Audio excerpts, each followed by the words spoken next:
to our live stream here on lichess and Twitch. I'm International Master William Pascal. And it is Thursday night, so we're doing game analysis for the subscribers and friends here on our live stream. International Master Slaggy, aka William Pascal, coming to you live from Budapest, Hungary. Welcome everybody. Please subscribe and join. If you've got a game submitted, you're on the list. I'm going to go over it. We've got about at least 15 minutes per game usually, so we get time to take a kind of deeper look, something a little more than just the surface. Not as much time as I would like. I'd love to spend an hour on every game, but at least we can get to some constructive analysis, much deeper than like a blitz game. Alright, so here's a list. Welcome Xerox, Astrobate. Here's a list. Marco Bengat. There was an early submission last week from Marco who subscribed. I don't remember if he subscribed or he was a gift sub, but I think he subscribed. He was the first one to submit a game. Mr. Coffee, negative with the COVID test. Congratulations.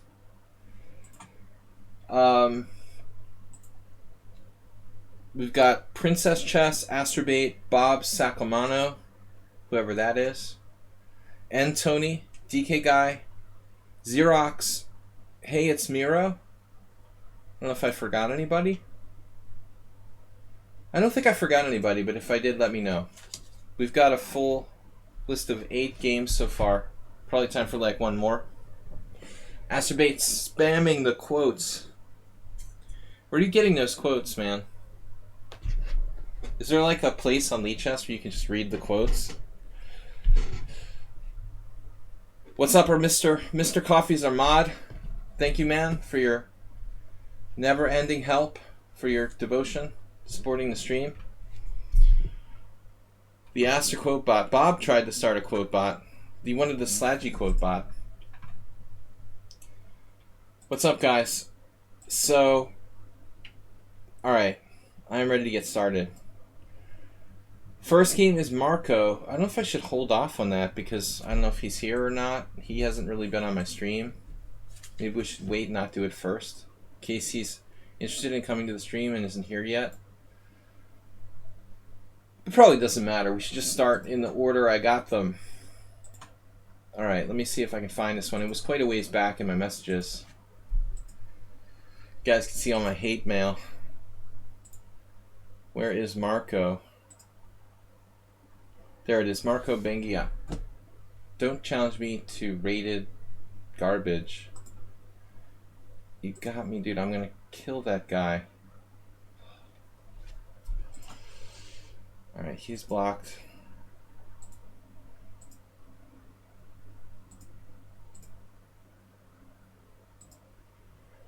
That's really annoying, dude. You pulled me out of my message search with the ridiculous garbage challenge. That's annoying. So Marco, 6 days ago, Marco Mirko. Marco's a little more common than Mirko. Maybe for next Thursday. Recently played in an over-the-board game from Marco. Alright, this is, I'm gonna have to copy and paste this, but that's not too difficult. So moments where I split a bigger advantage, especially blunder knight f4, but a nice finish. So I guess Marco was black. I'm gonna have to copy. Go to tools analysis board. What's up, Padrino Tony? Thanks for being a subscriber. Got your game, by the way. We've got your game, by the way. All right. This is it. Marco, also a subscriber to the stream. So guys, I'm analyzing games for the subscribers. That's the theme. Do not challenge me to private games or anything, any kind of time control. We're doing serious analysis here. Not for the faint of heart, not for the brainless zombies of the bullet chess world, trying to really think here. So Marco's black. It's d4 knight f6. Knight f3, g6, c4, bishop g7, knight c3, castles. Classical King's Indian. Mr. Coffee brings up the elephant in the room. Stream title. It's just clickbait. I just made up a lie. No, I would never do that. I'm just kidding. What's up, Schieberspieler? I would never lie to you guys. Yeah, the rumor is that I'm playing in a GM tournament in October. But, you know, that's a long time in the future. We'll see. So, this is like every week my game analysis would be my preparation for the October GM tournament. My first GM norm. Coming in October. Alright, so October 16th would be it would be 3 weeks from tomorrow. 3 weeks from tomorrow I start to make my first GM norm. Still young. 39. Still 39. Young enough to be a GM. Feingold's big joke was the 40-year-old virgin or whatever. That movie had come out around the time when he got his Grandmaster title. But Ben was always a strong player for years and years. He just didn't travel to norm tournaments enough. It's still within reach. I have to be positive. Anyway, we'll see. 3 weeks from tomorrow. D6, bishop e2, e5, castles, knight c6, and now white takes. Schieberspieler, I don't know. I don't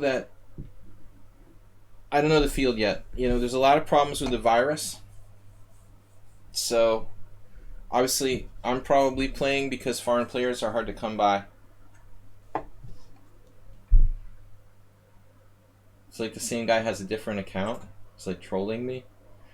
Yeah, this is a bad move. I don't know about the field yet. No official field, but I'll let you guys know probably soon what the field would be like. Rossador? Did you just start uni now for the first year? Or are you like in your second year? Xerox just got your master degree? Wow. Like over the summer? Congratulations, Xerox. What did you study?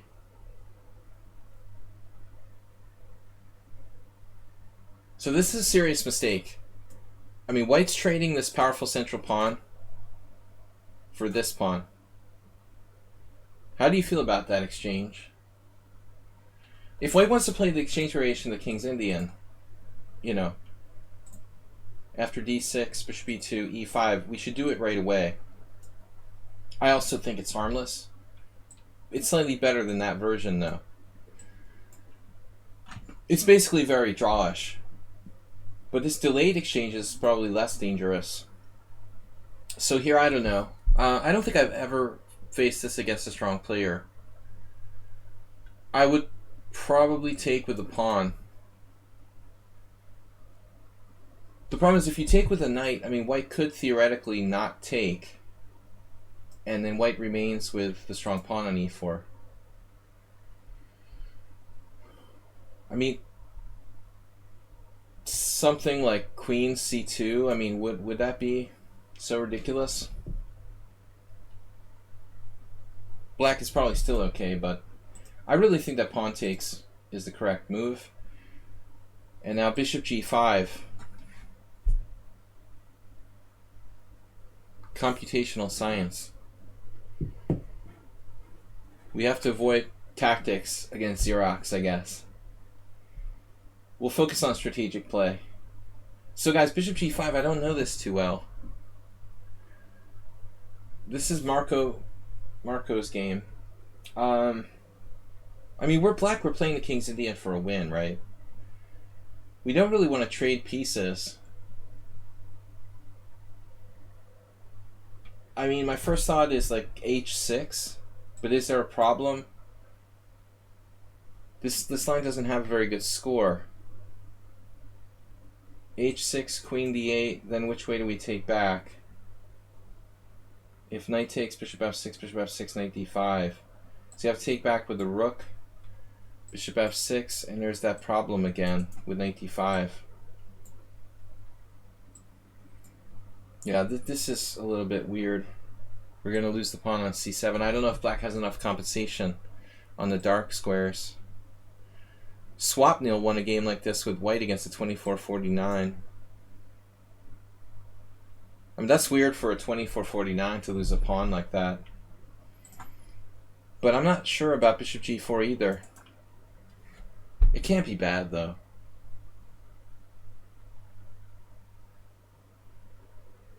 I don't really like trading queens and giving white development. So bishop g4 seems like a solid move. I just can't imagine how to play for a win here with black.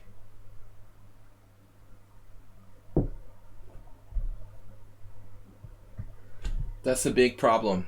And I mean, this is going back to the King's Indian. One of the reasons why I always like to play knight a6. And I also played the knight on d7 variations. Besides just the problems with the main lines, weaker players will play for draws. I had a couple like stronger players or equal players play the exchange variation against me. Anyway, you got to keep in mind, hard to play for a win here.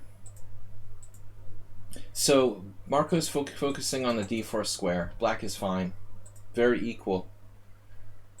And with knight takes is interesting.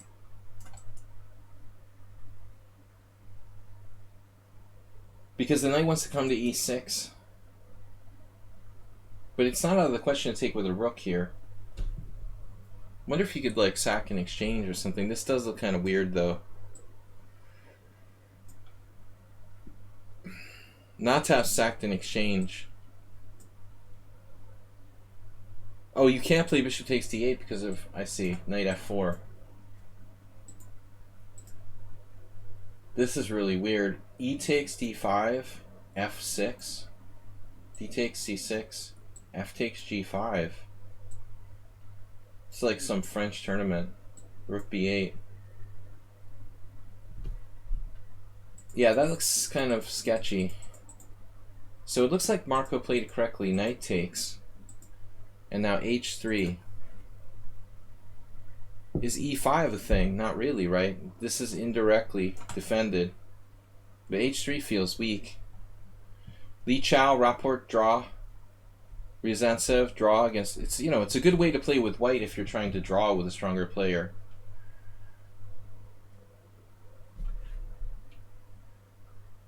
But really boring. That's the goal, to draw. Like bishop takes f6, bishop takes f6, knight d5. But look, what's going on here? c7 is falling. So still we're losing a pawn. King g7, knight takes c7, rook c8, knight d5. So this is all forced. Bishop takes f3. If you take with the bishop, rook takes c4, so you have to take with the pawn. Black has tremendous compensation on the dark squares. Man. But not an automatic draw. I mean, it could be very sharp, actually. Not completely surprised here. Black actually won one game. In 9 games, 8 draws and 1 win for black. White could theoretically win a game, too. White is a pawn up. But this is a pretty boring variation. White played h3. And now, probably white should just take on f6. He doesn't do it. I would assume bishop f6. Black is better now. This is under control. c7. And then even bishop d8 with the idea of c6 and bishop b6. Black is probably better. So I could see white even losing. d4 is forever and the d5 square is not. But I'm not sure. After bishop h4, that's the problem in the central squares. Permanent outpost versus non-permanent outpost. Another possibility is bishop e3, but I mean we're still facing this. Ultimately, We're still facing knight d4 at some point.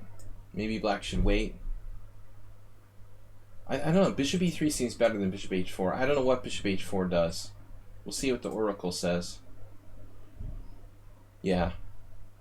Bishop e3 is best try. It makes sense. I mean, staying on the a7 pawn, controlling d4 a little bit, I think that's a much better try.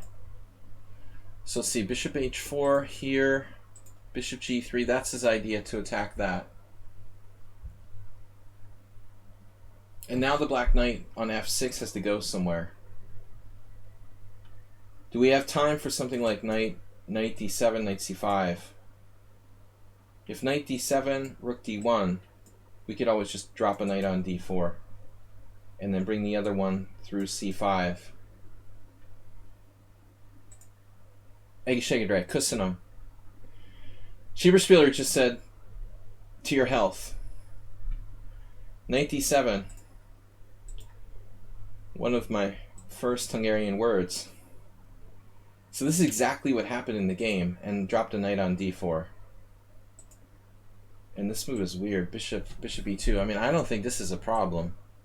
Knight takes f3 is not my fear here. But I mean, white does have to contend with knight c5, kind of building on that. I don't know what white should do.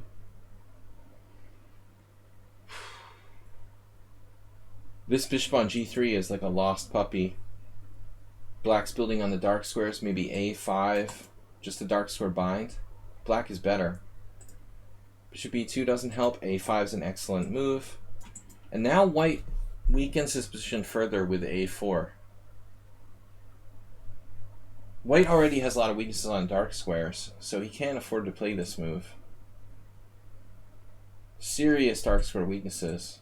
Now b2 is weaker, b3 is weak, rook a6 here. I think a4 just makes white's position worse. Knight c5. But the problem is, okay, we're better, but can we break through?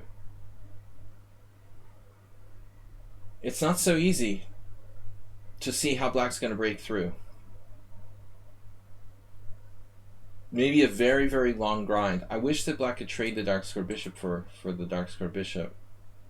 If we could trade our dark square bishop, we'd be very happy. This is a really weird move. Rook a e8. I don't know what he's trying to do. It's almost like reminding me of my Maratzis against Schieberspieler now. Rook a e8, a surprising move. It's like black's playing for f5, but that doesn't feel right to me. I suppose it's not bad, but I don't think we really want to open the position here, necessarily.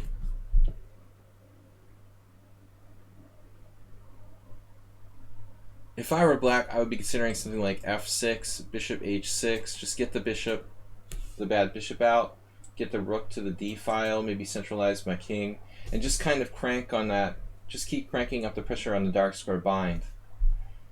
This, I think, is a little bit weird, you know. Bishop f1 and f5, and now, like, okay, but the white squares, ultimately, you know, we don't have particularly great control of white squares. So I feel like this is a bit weird. Not bad, but if we let the position open up, that white square bishop could be a little better. Now that's a good move. This is the other benefit of this, though. It does protect e5.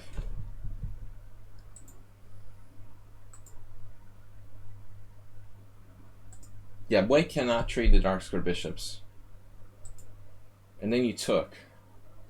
I always tell people this is the most pivotal decision in the King's Indian. Whether you push or take on e4 depends on style and on position. Black has a very good dark square bind. You could easily play like f4 and then like switch plans back over here to pressure on the dark squares. I think a rook a6, rook b4, probing on the queen side. Marco seemed like he was focused on playing on the king side. White should try to trade pieces. So, I mean, I don't know, but I would think like this. But I guess if it's not possible, it's not possible. I mean, does it drop a pawn to knight takes a4?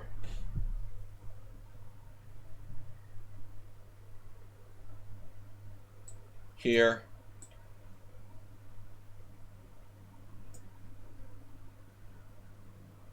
It's true. It might just lose a pawn. Really hard to find anything for white now.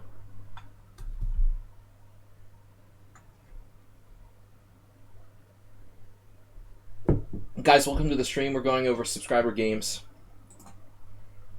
Serious analysis helped train me for my future GM tournament in 3 weeks.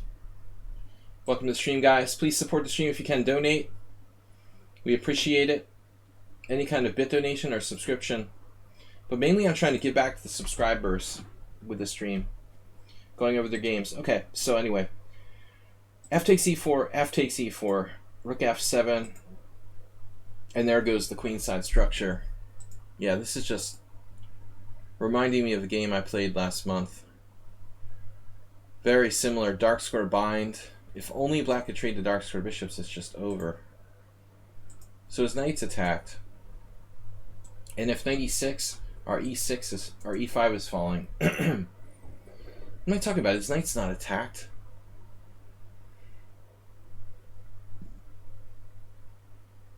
The knight's not attacked, so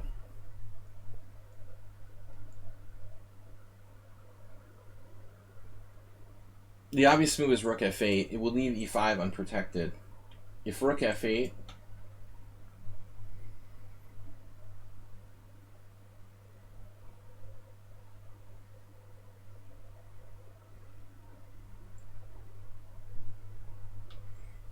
this looks almost forced.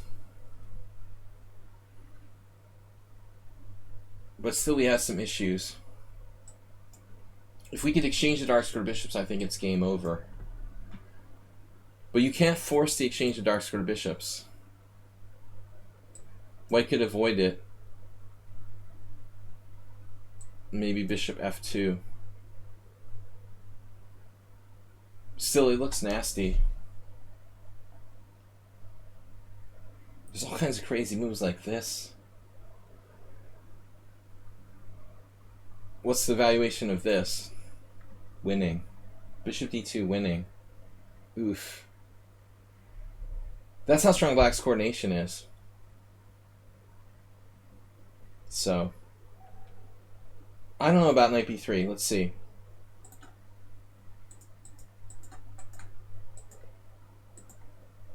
I guess he traps the rook here.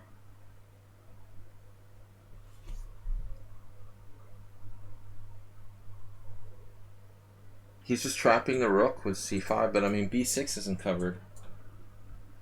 I guess you're going knight d2. This hadn't occurred to me either. That's a possibility, climbing into the d2 square. So he stops that, doubles the rooks, and this is like a massacre. Knight c5, total positional beatdown. And now this, this, this, this, king h2, check. King g3 is forced. So this really long forced sequence. Wow. It looks like a mating net. Man, black's play is perfect in this game. Now b1 is defended, so we have to have an attack against the white king. I wouldn't have been sure about this. Knight f4. I mean, I believe black is winning. I just find it hard to calculate that deeply to see through all this. Knight f4 setting up some sort of mating attack. I mean, every move is like a threat, but what happens if, I don't know, rook d7, that's what he played. Knight e6. Is white okay here? It feels like maybe black screwed up a little bit. Because there's like h5 check, king g3, but nothing after that.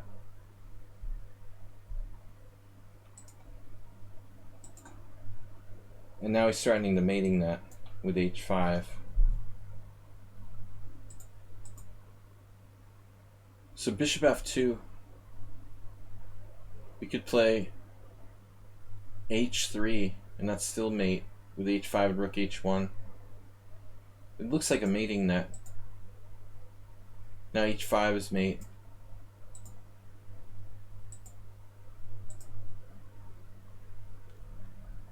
And bishop e1 with the idea of rook f4 check. I mean, this looks like some sort of perfect game for black. Did black make any inaccuracies in this game? This was an over-the-board tournament. Damn. That was a very impressive game. Alright. Looked excellent. I don't really have anything to add. I mean, I think that black just played great and white was overwhelmed. So next game is Princess Chess. I don't think she's here. Dempsey Hooligan, welcome. Thank you guys for being subscribers. Okay, Princess Chess was the second game for today. That's in here. Game submission. This game is from a friend who played white. It's an entertaining 3-0 game with an opening pawn race. Opening pawn race, like Sicilian. No need to go deep with this one. Alright, this is all for fun. Anon versus Anon. Anonymous. We don't have to put our egos on the line. I don't know. White won, so we're going to look at it from white's side. I don't know about the ratings there, but he played really, really well. It looks like his lichess rating is around 1900. But I got no official ratings on that last game. Black played really impressively. He's a subscriber to our stream. This guy Marco. I don't know. You know, I mean, look awfully good for black. The end part was the most impressive, where he's like weaving a mating net. I would have played it like probably more conservatively, trying to grind him down with the dark square bind. He actually found some incredible mating net there on the king side. So, alright, it's a c4, c5, g3, d5. There was a funny game that Suba annotated with this. Suba's white. The guy played like knight f3.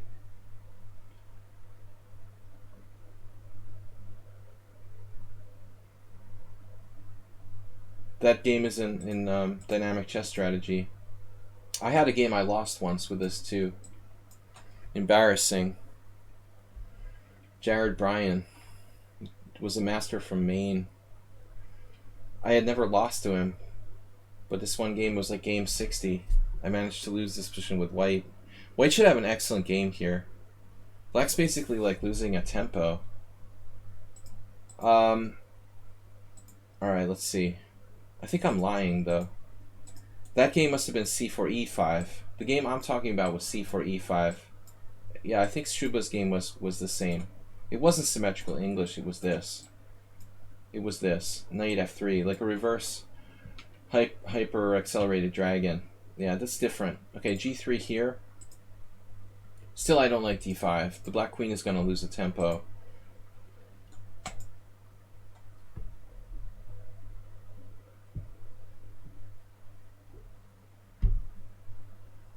Bishop g2. We don't have to play knight c3 right away.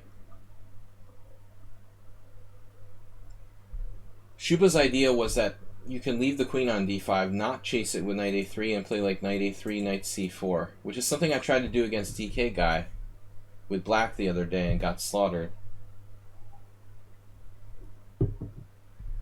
Don't be fancy and leave that queen in the central position if it's going to destroy you like it did to me on Tuesday. Of course, with black, you can't take as many risks as you can with white. In general, you should play knight c3 here. But I'm just saying, I like the way that Mihai Shuba teaches players to think outside the box in his book, Dynamic Chess Strategy. We shouldn't be like automatons, where we automatically do knight c3, no matter what, without thinking. I like the idea that we don't have to automatically do that. Maybe the queen is already going to have to move from d5 because of the bishop on g2. So this robotic knight c3 is not automatic. Queen h5 now. That doesn't seem like the safest move. Queen is outside the pawn. Outside the pawn chain. Not safe on h5. I don't trust this position for black. But I don't know where to put the queen. I assume queen d8. It looks like queen d8. There's some dangerous possibilities here. Knight e5. Ideas with queen b3 and queen a4. The long diagonal. I don't know where to put the black queen. Alright, so I see this square as a serious question.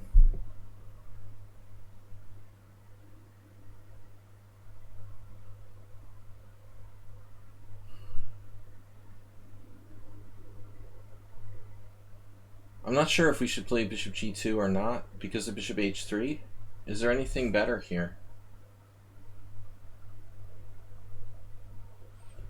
I would be open-minded. DK guy, I was just talking about you. Yeah, Mr. Sarcastic. Because I didn't want a boring draw, I tried something creative. That's the way I usually lose. The other guy finds all the easy forced moves, and I lose for trying to be creative.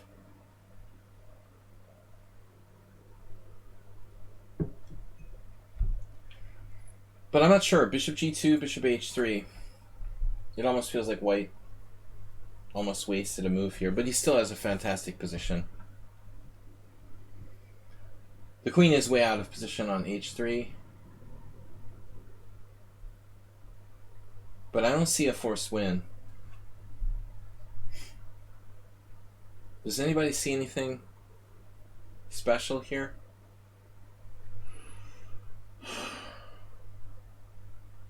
I'm trying to think of queen b3.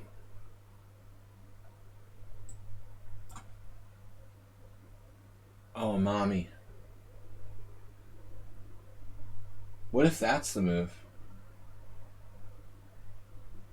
I'm not using the engine here, but I mean, seriously, what about queen b3? Did anybody consider this? Like, take? Is that a problem?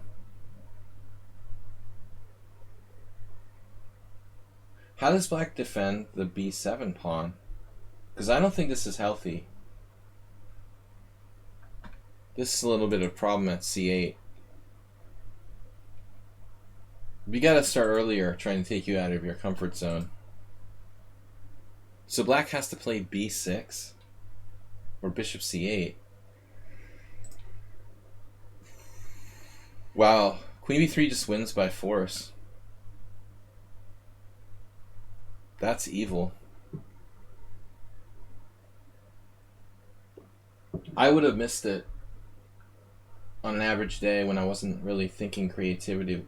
We try to think creatively here on my stream while drinking beer, pondering the possibilities beyond the obvious. How many of you considered queen b3? The automatic moves. Bullet players are zombies. This is brutal, dude.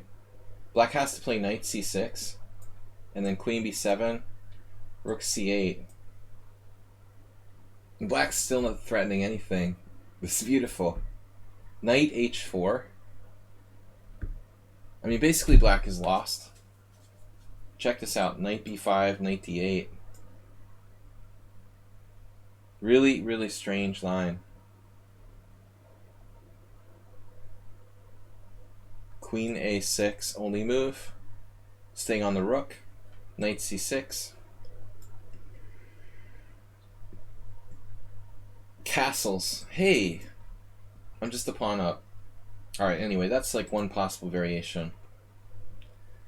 So after bishop a3, instead white played queen a4, check. But obviously black has an answer to that. It's still good, but it's not quite as good as queen b3. Now we have knight e5. No. Unfortunately, we have to take here, and now there's this threat of queen g2, so like knight e5 isn't really a big deal, I would think. Queen g2, at the very least, is okay for black. Does white have something better?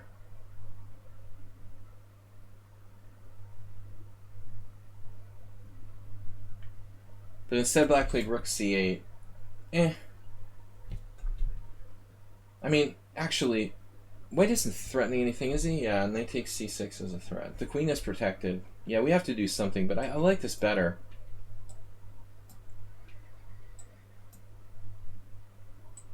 What is black playing now is the question. Now you can play rook c8.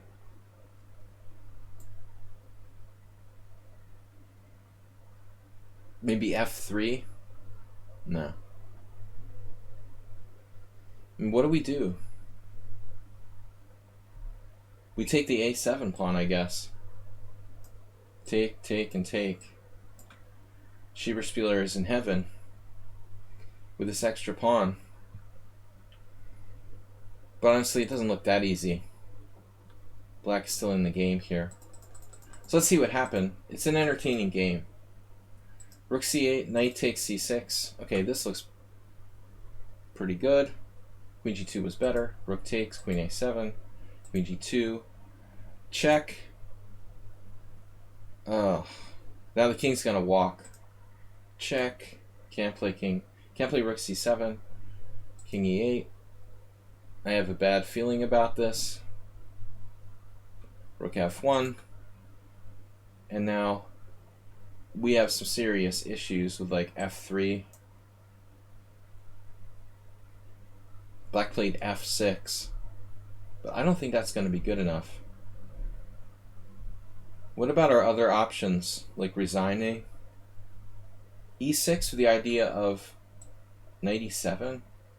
Is that an idea? Like here? At least we could fight on a little bit.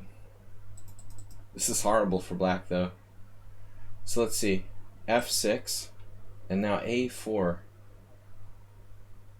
Yeah, I mean, maybe it's not that bad. Maybe f6 isn't that bad. He can move the rook and bring the king out. But it doesn't do anything for black's development, the f6 move. I just don't like black's position. Of course, he's probably busted. a4, that's a bit of a problem. That's a strong move. I think that's even better than f3.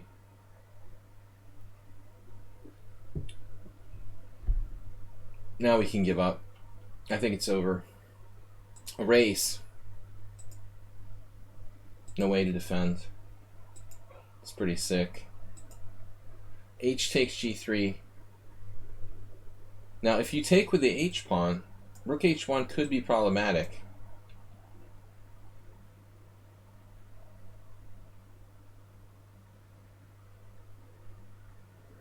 That is a serious problem. We'd have to sacrifice our queen. Play like f3. I just wonder if white could survive here. It's kind of amusing to think about it, but the queen blockades on a8. Probably black is like winning somehow. And it's an entertaining variation. But instead, a7 right away. There's no mate. And then check. And then there's funny positions. So control of the h1 square. Dominating h1. Excellent. Control of h1.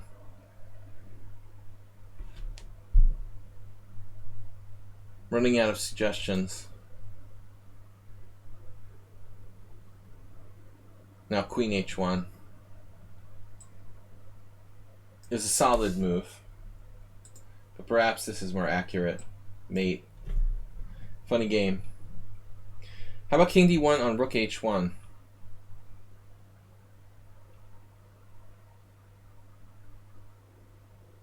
How about king d1 on rook h1? Oh, you've got king d1? You should play the birds opening with a mind like that, Schieberspieler. Always be prepared for king d1, king c2. In the Fromm's gambit, there are variations. You got to be prepared to bail out. Or maybe you should play the Pirtz defense if you like that kind of thing. But that's a cool idea. Where's our variation with rook h1 I was talking about?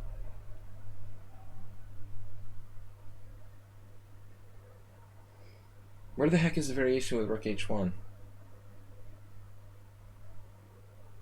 I don't understand why it's not in the stuff. I guess it didn't get saved. That's weird. I thought all the variations I looked at were in here.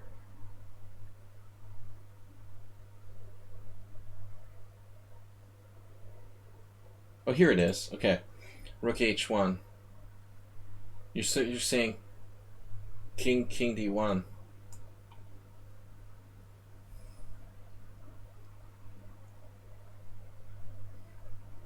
Yeah, he has takes here.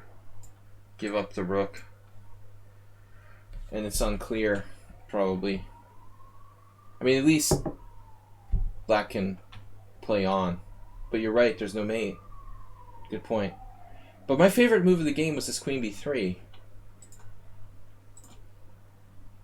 This teaches you to think outside the box. Very star move. Alright guys, fun. Anyway, let's get down to some serious games. Asterbait is up next.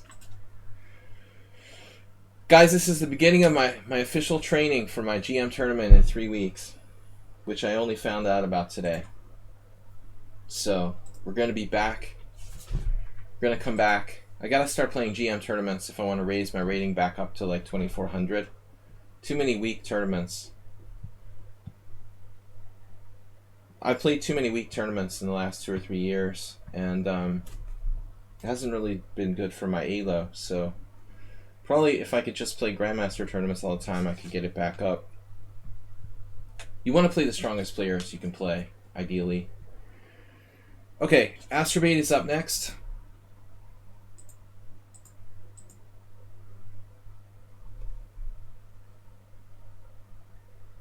Is this it?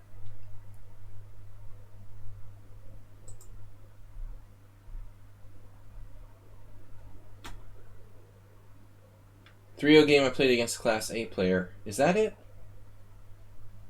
Where's the game? 9-9. That's a long time ago. Where's your game, Asterbait? On my deep. I don't know, man. Where's your game? I can't find it.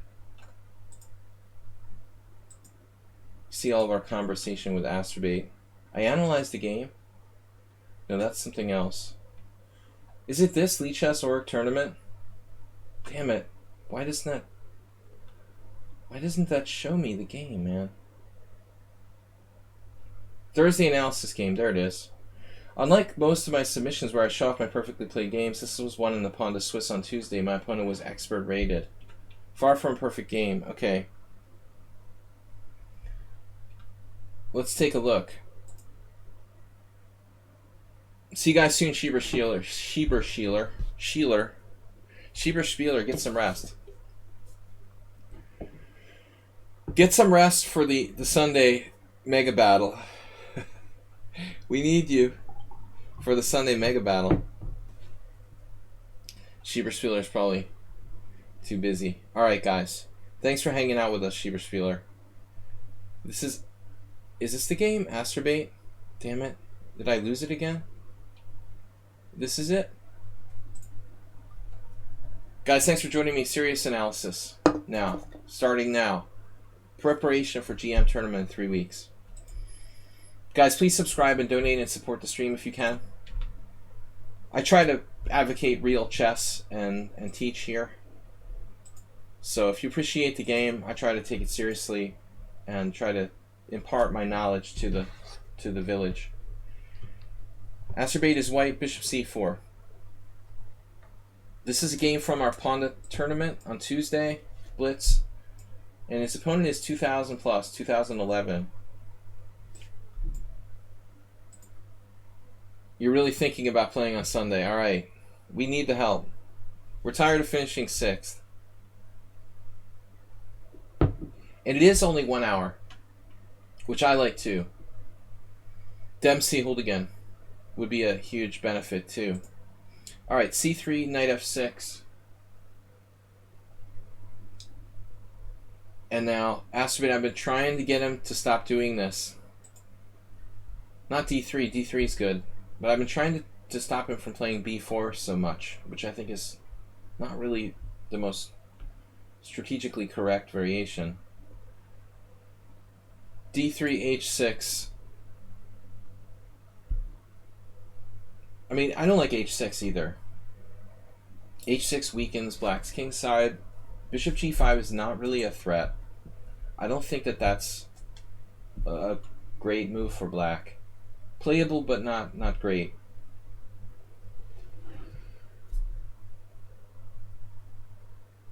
The question is, does H6 somehow make your plan with B4 more valid? The answer is probably yes. I mean, if we can try to play B4, B5 and take out his E5 pawn, a slow move like H6 should make something like B4, B5 more realistic than it would be in the main lines. But I still prefer playing principal chess here. So B4, now bishop B6. Anytime you try to do something like B5, you've got knight A5, and then obviously the bishop on C4 can get captured. You can get hit by D5. There's a very recent game here. Smirin went for it.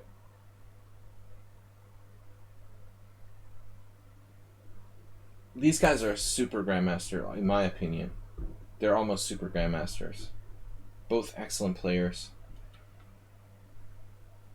Castles. Malikov, who's a big Sicilian player, actually. Bishop takes f7, check. Rook f7. This is pretty weird. White is like no development at all. This is 2019. 2 pawns and a rook for 2 minor pieces.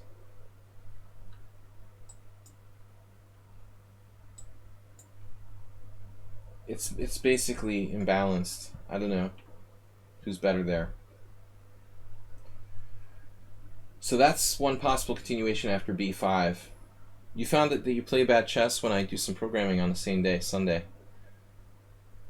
Keep your energy for chess.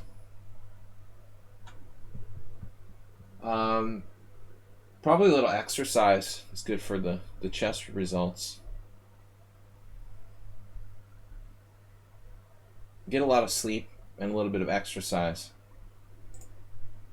Alright, bishop b6, a4. Now obviously Black can play a5, but then he won't have knight a5. If you play a5, b5, knight e7,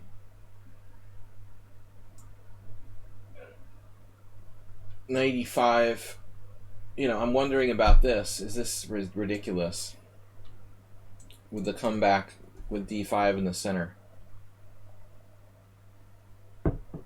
Could Black have any kind of justification? It looks unconvincing. So a6 is normal. a6, excuse me, your opponent did play a5. Oh crap. I didn't realize that. I just wanted to look at it. Thomas Reinson, thanks for joining us. So we're doing game analysis every Thursday for the subscribers. We get a list of games submitted by the subscribers, and we try to conduct maybe 15-minute analysis of each game, rather than playing Blitz or anything else. It's my one night where I try to be kind of serious. But I didn't realize Black actually played a5. I was assuming he would play a6. The only games that have been played in the master database are a6. a5 may be hard to justify because of no knight a5. Here,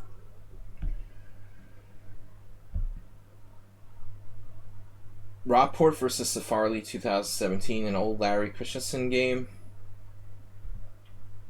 But as I told Astrobate many times, the problem is if you do this b4, a4,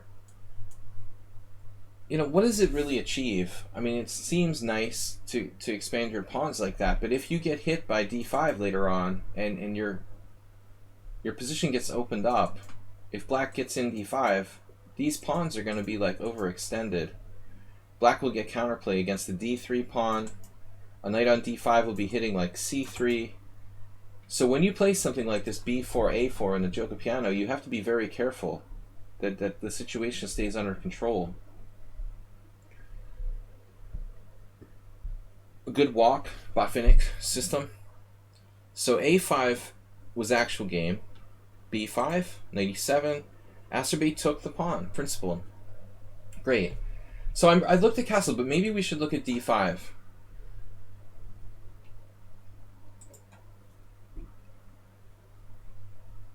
How bad is it? Blowing your center up, you have to take. And now I assume the e knight.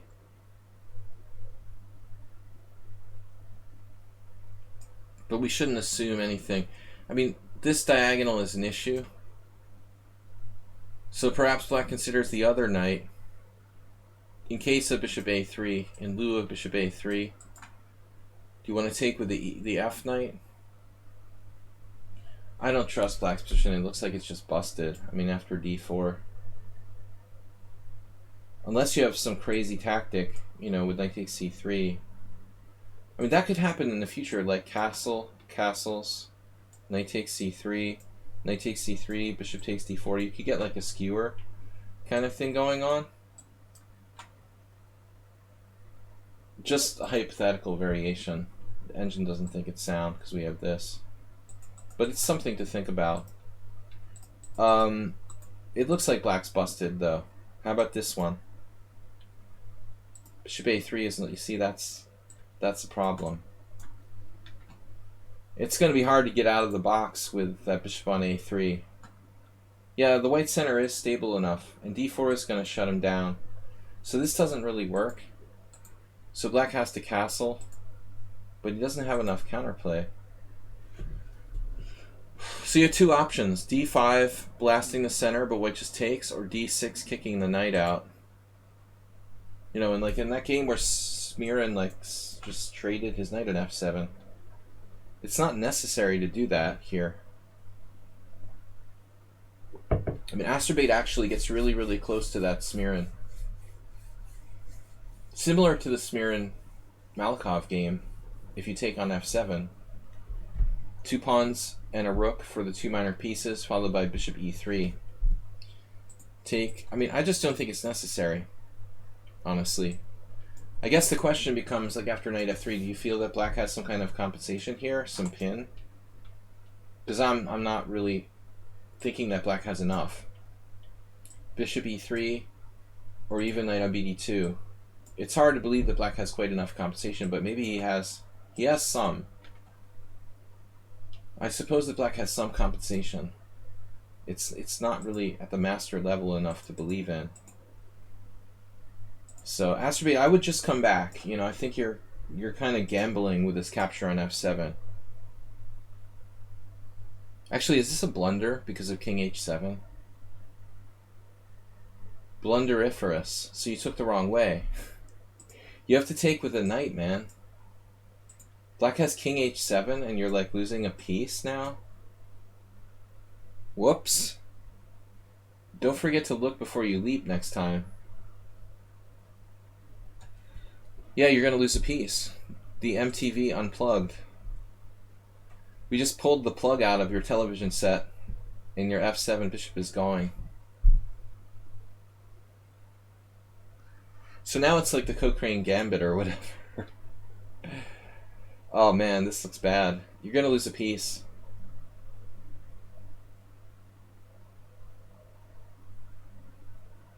White doesn't have enough here. You're probably lost. Knight c4, rook f7, knight b6, yeah. f4. Maybe you can muddy the waters enough.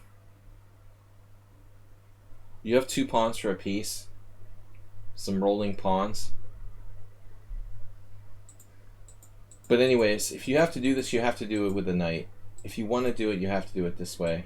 So take, king takes, and then like I like Smirin's idea of bishop e3. Though it's not forced, you might try for something more, like maybe king h1 here. Maybe not though. It's hard to play d4 without losing e4. This obviously is like a very safe move. White should be at least equal. That's again very similar to the Smirnin game we saw that was a draw against Malikov. Material is close to equal, and you nullify that bishop on b6. But that's not that great. So you should just bring the knight back to f3 and be up a pawn. Black doesn't have enough compensation. Guys, serious analysis. I try to do serious analysis here every Thursday. This is not for the light of heart. The faint of heart. I actually do understand English, being a native English speaker. Sometimes I say some weird stuff. For the light of heart. Bishop f7, check, rook takes f7, he automatically grabbed it, we get the position, and now we played queen b3 check, but honestly, yeah. This is a weird move. I think your queen is actually pretty mobile here on d1, and not necessarily better on b3. You got the old rook transfer. Speaking of Carl Schlechter, one of his favorite tricks in this type of structure, if you study like old master games, was the old like rook a2, rook f2. In this type of classical e45, we can develop the rook from the queen side over to the king side. So queen b3 check doesn't really do anything, but black should just like chill with king f8. Obviously bishop e6 is okay, or just king f8. I think I feel better about bishop e6. I want to put my king, c4, and then king g8, and then like bishop e3. But I don't really see what you got out of queen b3. Here is a riskier move for black, but maybe good. Maybe not. I don't know what the jury is going to say about e5, for example. Things are going to be a lot more complicated now. There's a much more dynamic situation with the pawns. Now you have the 4-on-2 kingside majority. The situation has changed a little bit. Like it goes from being a 3-on-2, it's like these three are against these two. But when the structure changes d5, e5, it becomes a lot more dynamic. Like you got these 4 unleashed against these 2, essentially. It's not going to be easy to like push those pawns up though, for white. Like how do you get through what black's control of this white square diagonal? Not so easy. Very complicated position. So this is a blitz game anyway. Knight g4. Apparently a mistake I didn't realize. But it doesn't look like the safest move in the world. After d4, yeah, he's going to be getting trapped. So black had to be more careful. I don't know the best square. Maybe an h7. Probably h7. With chances to go to a couple different locations and then bring the king back to g8 and try to maintain a strong blockade of f5. And I don't know who's better. It's unclear to me. But this obviously, yeah, now we're losing a piece to h3. Not to mention the fact that you killed his bishop on b6. Astrobate is rated like 1600 lichess. His opponent is over 2000. So this is a major upset if he can win this. h5, an understandable move. What do you want the guy to play? Computer says it's dubious. But I mean, that's absurd, honestly. We're going to trap the knight with h3. It's absurd to say that's dubious to play h5. The computer suggests king g8, but after h3, what's the point? We're just losing a piece? What's the computer going to do? Like knight g6, sack a piece, maybe bishop g4? I mean, where's our counterplay? I don't understand. h5, dubious.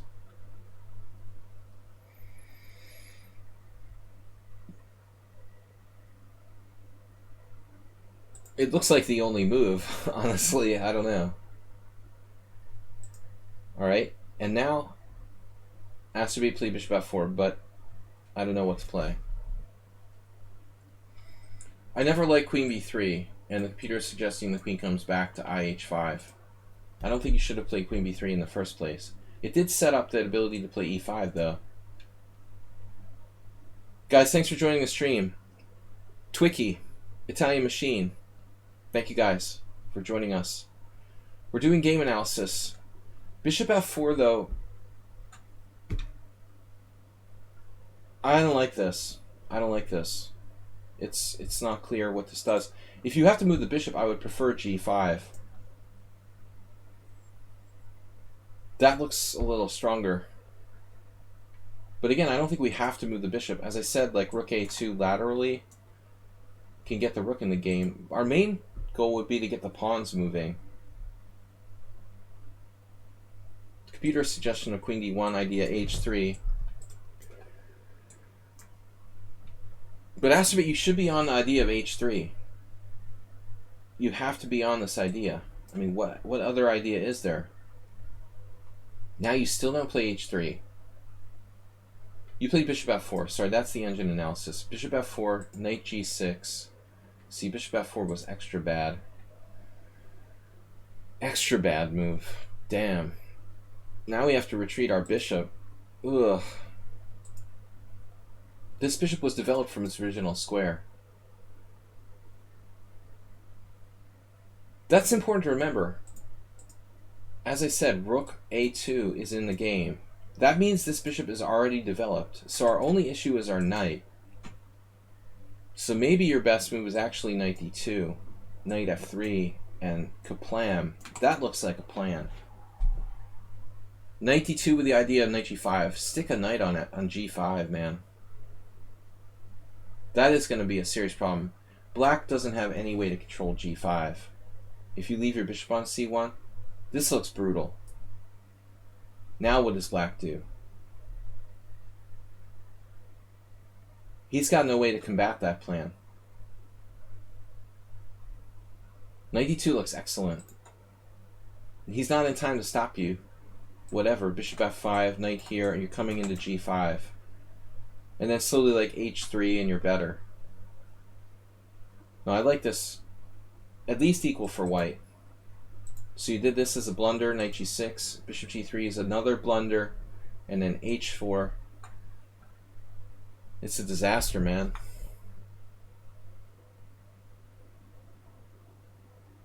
You're just like losing a piece. You already sacrificed 2 pieces for a rook. And now you're losing a piece. You have f3. Maybe it's a miracle. You have f3. f3, knight e3, rook e1. Pawn takes pawn. Ugh. This doesn't look good. It's not a miracle. It looks like white's just lost. Computer says that h3 was best. Of course. h3 is best.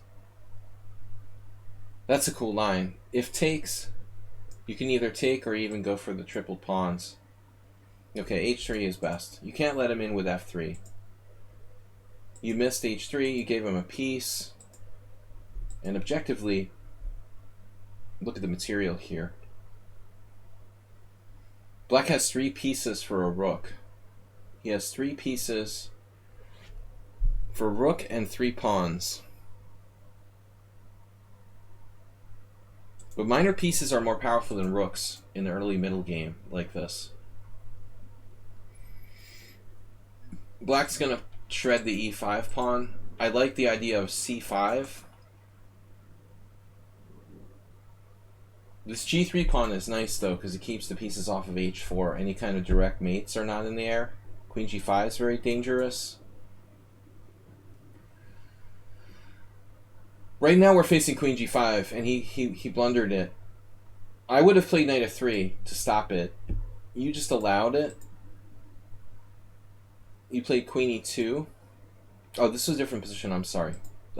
So this was the position. Knight d2, h to hg, f to hg, king g8, and now you did play knight f3. Good. It doesn't matter. Damn. He's got knight takes e5. Can you play king h1?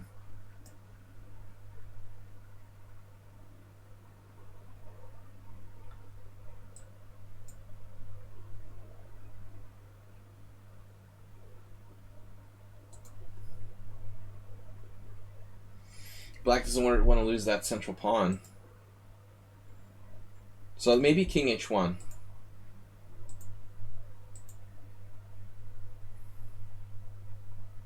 We're running out of ammunition here.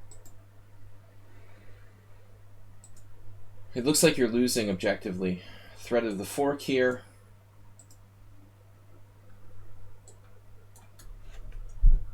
Queen f6. Huh?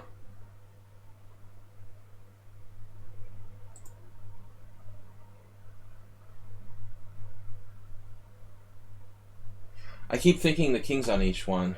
Alright, I'm having hallucinations. I keep forgetting the king's on. I just played king h1 in the other line. I'm thinking it's pinned. Okay. Take, take. Queen e2. Queen g5. And like what? Rook ae1? Bang. That's a bit of a problem. I mean, we're going to have a very serious check on e8. Mate in 7, according to the engine. Yeah, black needs to try to protect himself, so I guess knight g6, guarding the h8 square, blocking stuff up.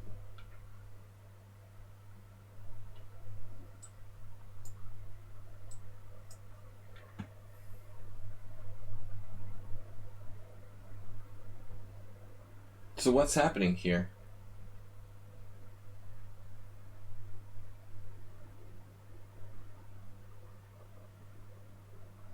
Right, knight g6, h4. It says h4 is the best.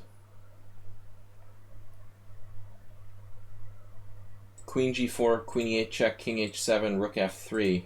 But this is a very, very difficult variation for both sides to find. Very complicated. What's happening? Black is better, but you still have a chance. Yeah, I mean, his move is crazy, honestly. Knight c4. I mean, his king is like in a vacuum. Obviously, you have all three heavy pieces over here, so I'm not surprised. He had him with that, there. And then what's the rook f8, right? Game over. Yeah, he just didn't. But I mean, it's a good mate. It wasn't like a one-move cheapo. Asterbate stayed in the game against a 2000 player and took him down. And this was a long blitz game. Mate in 2. Several different mates in 2. There's also queen f7, rook h8.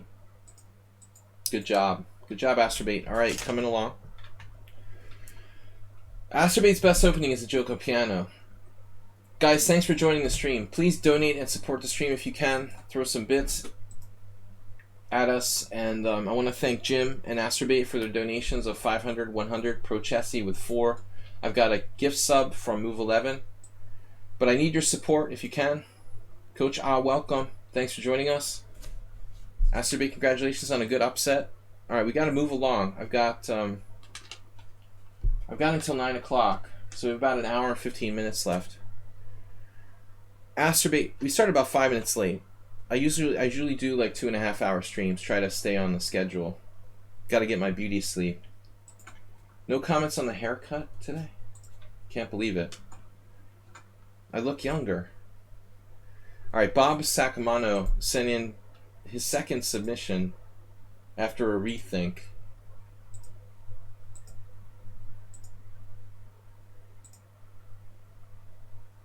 Where is Bob? Maybe they banned him from lichess and his messages disappeared. That wouldn't surprise me. There it is. I just went right by it. All right, scratch that. Let's do this game here. Bob Sack versus Chair Attack.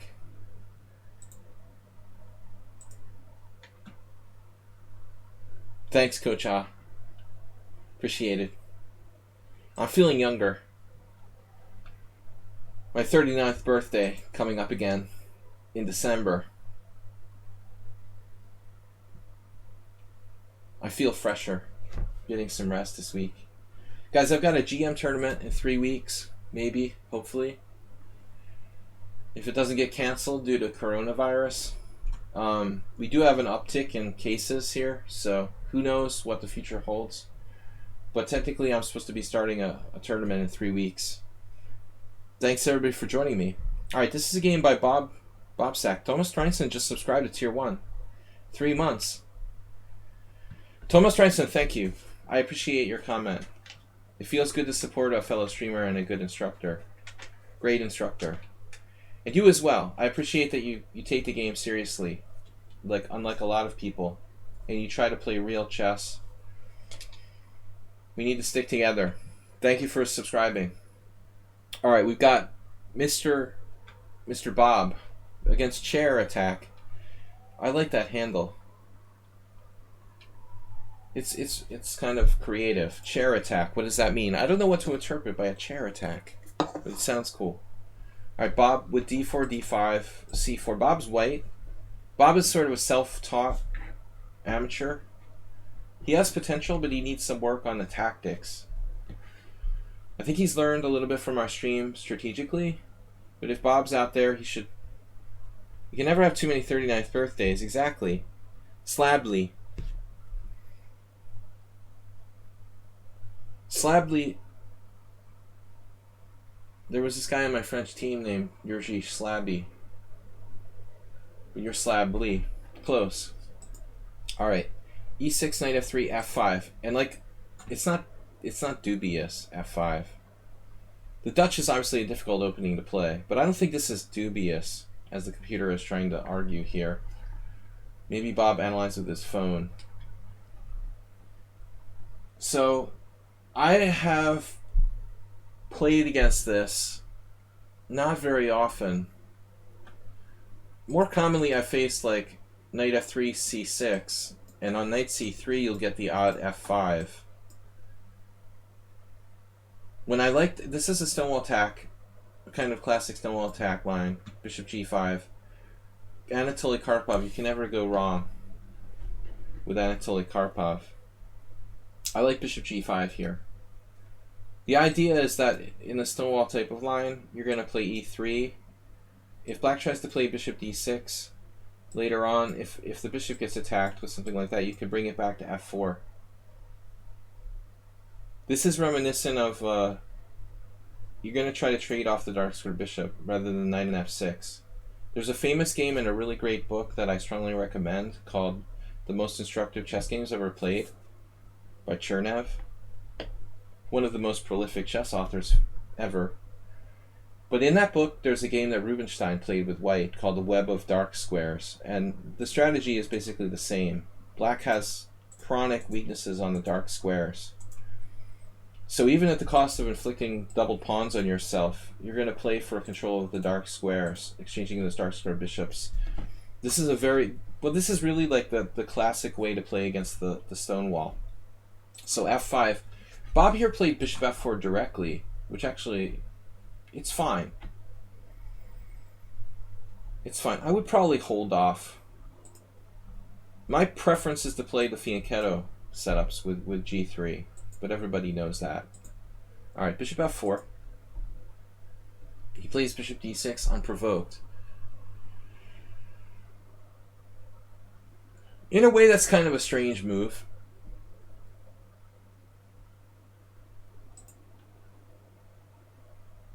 Here, all games played by black, none of them featured bishop d6. Trading dark square bishop for dark square bishop.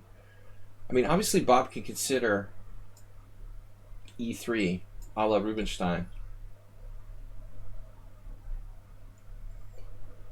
Pawn structure is one of the hardest things to master in chess. You've got to understand that this is good for white in the long term. We have absolute control over e5 forever. Not the same can be said about e4.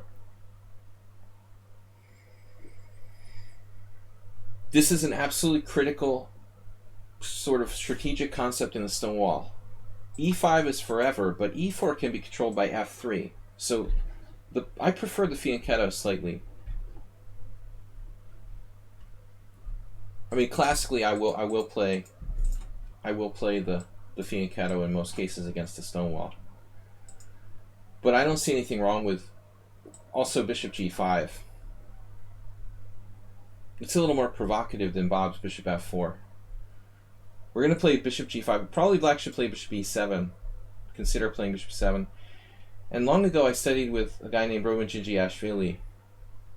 He used to advocate crazy stuff like moves like H4 here. This is not totally stupid. Probably not totally stupid. Roman had a good handle on positional concepts. He would follow up with something like E3, knight C3, maybe bishop D3, and then roll this knight over here from E2 to F4. It's not crazy to play H4 in this type of position. If you do this, I remember I had a game like this once. I mean, you just don't get quite as much, it feels like. Black can kind of get out of the box. I don't think it's quite as difficult for black to unravel in this sort of position. But Bob's move is good. Bishop F4, bishop D6. The problem is we don't really have bishop G3 here. I don't know. That's kind of weird. You could play G3, and that's actually what Rubinstein...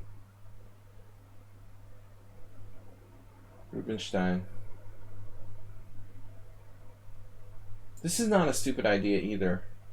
I don't know. Either E3 or G3 are both interesting. Okay, bishop takes is okay. Queen D6. The queen doesn't actually do that much there. Here. Takes, though. I don't like takes. What's up, Mr. Jim? My vanquisher from yesterday. So, C takes D. Okay, it's always generally considered okay to take toward the center. But I think in the stone wall we have to be extra careful. That bishop is black's biggest problem. So when you exchange pawns on D5 and black takes back with the pawn, I mean, its horizons are increased rather dramatically. Yeah, the master keeps attention, Dempsey Hooligan, and that's usually true in the opening, especially when you're white or you have the advantage. If you have the upper hand, usually when you're white, you want to keep the tension. Let me put it this way. It's almost never good. Like in the Slav or the semi-Slav, oftentimes black can grab this pawn on C4. Yes, that's a worry if you're playing against the Slav. Black's pawn is back on F7. He can try to grab the pawn, play like B5. But one thing that a lot of beginners don't grasp, in the stone wall where black's like dramatically weak in his position, let's say Bob played, I don't know, knight C3. This type of pawn grab is almost never good. I mean, black's position is like trashed in terms of structure. You just don't have to worry about black grabbing your pawn on C4. In most cases in the stone wall, it's not good. You just kind of have to trust in that. But I mean, in any case, I don't know if he's maybe worried about some queen b4 check. You have to at least consider queen b4 check. I guess like here, we can meet queen b4 check in various ways, sacking a pawn or even like the quiet queen d2. But I think you should play e3. So that helps black's bishop. It also gives black more pressure down the e-file. I think it's serious inaccuracy. Knight c3 is, could we consider c? We have to consider c5. As Rubinstein would say, and again, it's usually correct to keep the tension. But in the stone wall, like, yes, more so than other lines. I mean, I think c5 is a possibility. It is a possibility here. Obviously, black can gain counterplay later with b6. I don't like it because it's kind of committal, you know. If you really like closed positions, I think the move's okay. Probably c5. I don't think that it's a bad move. You know, I would doubt like the engine thinks it's bad. It's with tempo. You know, tempo's good. But what we got to avoid, DK guy, and you understand this, If we play c5 and we take pressure off the center, it's going to make it easier for black to play e5. So the nightmare scenario will be we play c5 and then we let our guard down and something happens where black's able to play like knight d7 and crash through with e5. So if we play stupidly, we allow this, and suddenly black has a good game. Or at least he's okay. He's kind of breaking free. If we take the pressure off of d5, we enable black to oftentimes break with e5. This is important to understand this stuff strategically. So in general, like the masters will try to keep the tension. Take. It's a good question though. I like the plan of knight here, knight f4. Because the knight on c3 is basically dominated in the stone wall. Normally, like Bob would probably be recommended to put his knight on d2 and have these knights, Petrosian like to play like this. The knights circulate in this way, counterclockwise. Knight here to f3. But if you're going to put your knight on e2, knight on c3, knight e2, probably knight e2 controlling f4. Here's good. But amazingly, there's a game here. If black plays knight e4, I would consider taking with the bishop and then implanting a knight on e5. I had a lot of games like this. But the problem is, honestly, castle. That dark squared bishop, in my experience, even though it's technically a bad bishop, it's pretty damn good. So, even if superficially, like white seems better, I've got a strong knight here. You trade it off with knight d7, and like you've got good knight versus bad bishop, but the space that black controls here compensates. Yeah, I was thinking knight on bd2, knight b3. Sometimes knight b3. I mean, it's not automatic to play this. But knight on b3, it's a little limited offensively. Generally speaking, like the classic plan is sort of the Petrosian-esque circulation on e5. But I don't mind this. I kind of like maybe the plan of knight e2, knight f4, h4, knight d3, and then both knights going into e5, kind of squeezing on the dark squares. We ought to consider knight e5 with the ability to meet knight on bd7 with f4. And there's a Chernikov game. Chernikov is like an old Russian master. He's probably dead by now. But he was a good player. He was a specialist in the hyper-accelerated dragon. I remember seeing him in a tournament in like 99. An older Russian master. Quite a strong guy. He wasn't a GM, but he was a good player. f4. This is standard. If Bob waits too long, he may not get his knight on e5. Black played knight e4. So there's a couple games here. Knight e5, knight d7, and now f4. Yeah, that's it. Game over. I guess we have to try f4. I've had very similar games myself. And I think that white still possesses a slight edge here. After f4. If takes, you take usually with the f-pawn. I had an almost identical game against somebody on lichess.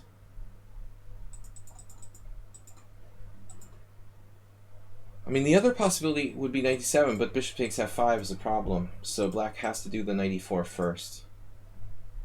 Someone here played queen c2, but that's not a move that I would play in this position. Queen c2 doesn't make a lot of sense. Here, and then f4. So this is just kind of harmless. Bob lost he sort of lost the thread there. Now he's only equal. He lost his advantage. f3 is a good move, but unfortunately now there's too much counterplay. It just looks equal.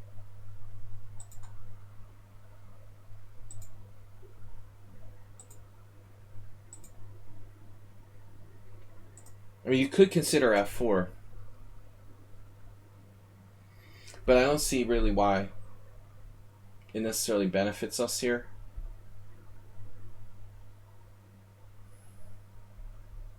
Another question now is c4.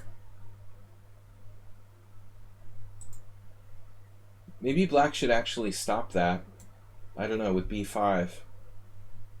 It's ugly to put another pawn, but I wonder if black should play b5. Consider it. This is more direct. Yeah, I mean, honestly, I think that Bob should probably play f4.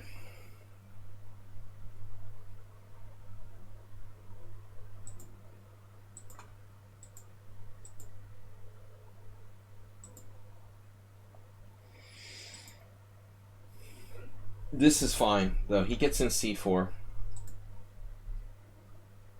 And black's allowing his pawn to be isolated on d5. Playing for stonewall attack threats.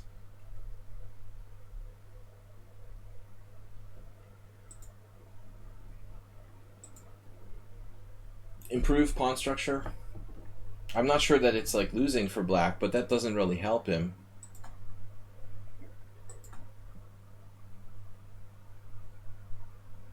Obviously, we're handicapped being tied down here.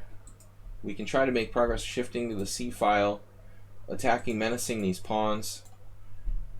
I mean, I doubt black's like lost, but he's worse here due to the structure. Queen c2 was kind of superficial. Clearly that's the issue, and that's an issue. Now we're threatening both pawns. Black can't protect both. He just loses a pawn. I mean, this is crazy. He can't lose I don't see how he can lose a central pawn, though. Maybe if black had a really, really strong blockade with like a bishop on d5 or something, he could give up the central pawn, maybe. Yeah, that's bad. This is what he tried to do. But that's second pawn. It's over. So black just sort of blundered away the game here with rook there. Let's say, I mean, if you go back a little bit, I was serious about playing b5. This was my first suggestion. Like, how can white win after that? Black's slightly better. Maybe equal. That's a huge mistake. It's ugly putting a pawn on b5, but it just shuts it down. Queen a5 already a double attack in the previous move? Maybe, let me see. So we had c4, and take, and queen a5.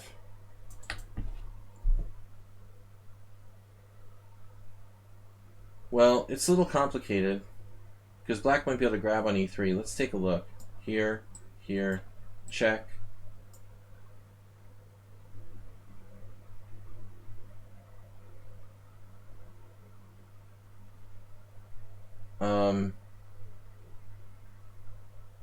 That's a little complicated.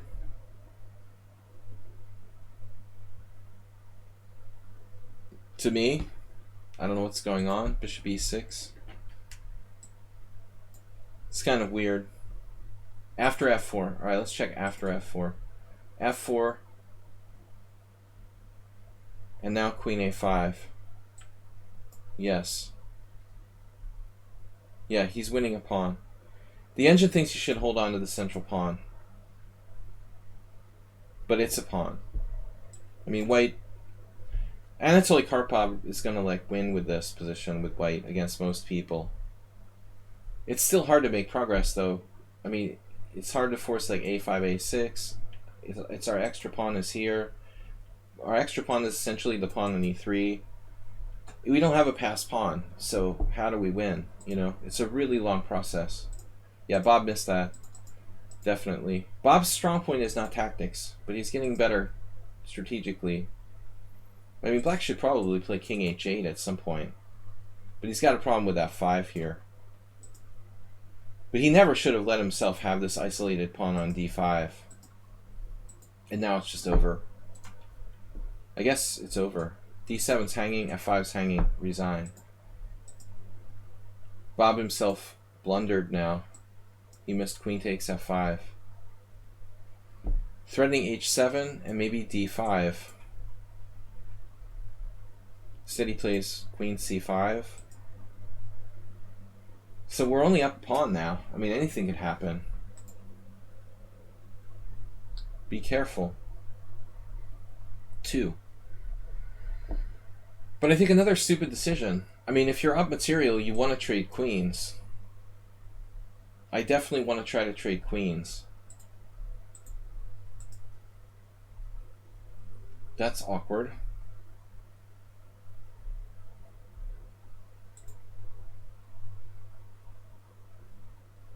Just, it's a totally unnecessary tactical one-move mistake. Queen f5. These pieces are better coordinated. You can't fear the endgame. Even one pawn up is good, but this is 2 pawns up. And black has almost no counterplay. Very bad decision by Bob. Obviously, black shouldn't trade queens. You know, he'll probably play something like queen h6 if it's possible, and avoid the exchange of queens. But even so, black has really no threats. g2 is protected, h2 is protected, e3 is protected, everything's protected. There's no problem. Very bad decision, bishop f5. Missing 2 chances to take with the queen. So now it's like chaos. Bob has 3 pawns, but that bishop on c6 became really, really strong. That's been my experience in the Stonewall Dutch too. Sometimes that bad Stonewall bishop can be monstrously strong. And this looks... I feel a lot of power for black on the white squares, and this position looks scary. He should be able to generate some serious counterplay. Though, I don't know, queen e4 is kind of weird. Maybe we have something along here. It is hard for black to break through this. Now it's white with the stone wall. Not so easy. Here there's no real threat. If only black could play rook g6. He can't coordinate threats. And now I don't see anything. Rook d4, oh my god. So there's this, and there's this, and this. So it looks like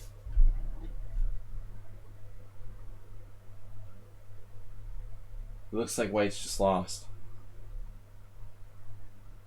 No defense, mate. Alright, Bob. Need to brush up on the tactics. What was the move after rook d5? After rook d5, he played bishop takes h7. He had a move here. What, queen c4? He had queen c4, didn't he?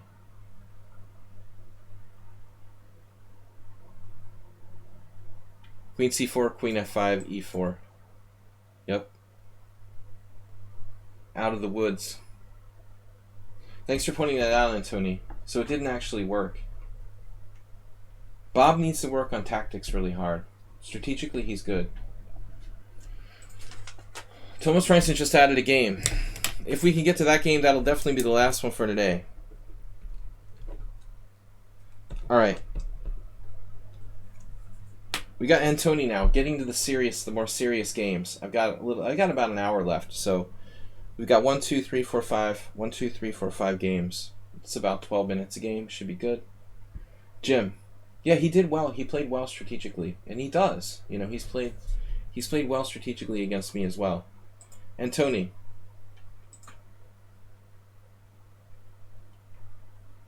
The famous Tourney versus unknown Super GM.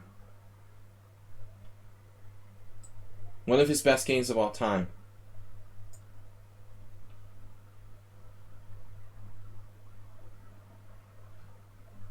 Wait. No, I'm confused. That was from last week. Alright, this is the one for this week. Yeah, it's unknown Super GM. I'm not sure it's really a Super GM. We don't know who this is. At least I don't know who this is. So this is Tourney 1958 against Italian Super GM. No, you're Italian. Where's he from? San Marino, Sure. Berserking 2700 Blitz player. So Tourney's white. Pseudo-Catalan. D5, it's Catalan. And now C5. I'm always happy to see C5. I love playing against the Tarash. But it's normal to exchange here.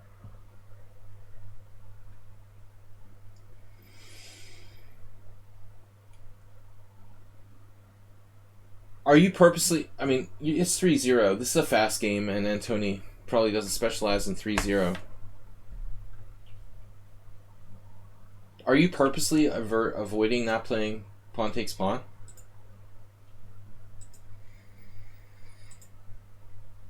No, I'm definitely playing pawn takes pawn.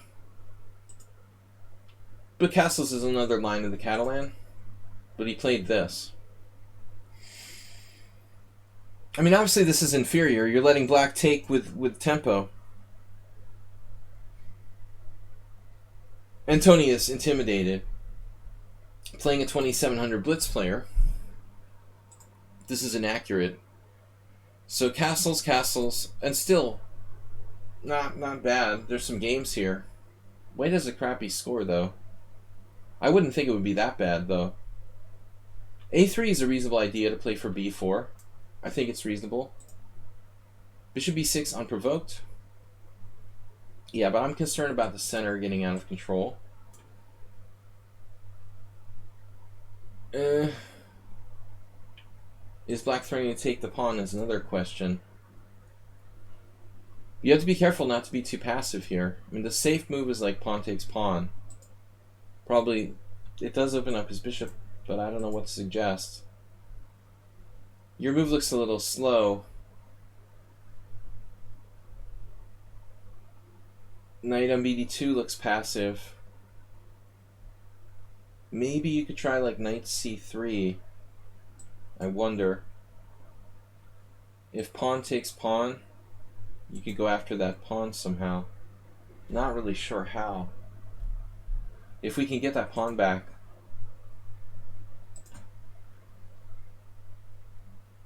It's not looking great. So the engine definitely thinks you should exchange pawns. You seem to have a sort of obsession with not exchanging pawns on d5. Queen c2. Now I'm concerned about black lunging forward. But maybe he needs to play like a5 first to keep your queenside under control. He played h6, which is a reasonable move in 3-0. I would think a5 would probably be a good idea. White will then play maybe b3, bishop b2. But I would grab some space here. He was concerned about bishop g5, I guess. You could play, I don't want to leave f2 weak. You play b4. And now knight e4. Well, I don't think your opening was that bad. Bishop e2. And now queen e7. Well, I mean, now he can't push his pawn, so I kind of think it's okay. Now he has to play f5, probably. But I mean, h6 doesn't really make any sense there. In that sort of structure. So I think that white's doing alright. Knight on bd2. And for lack of a better move, plays f5.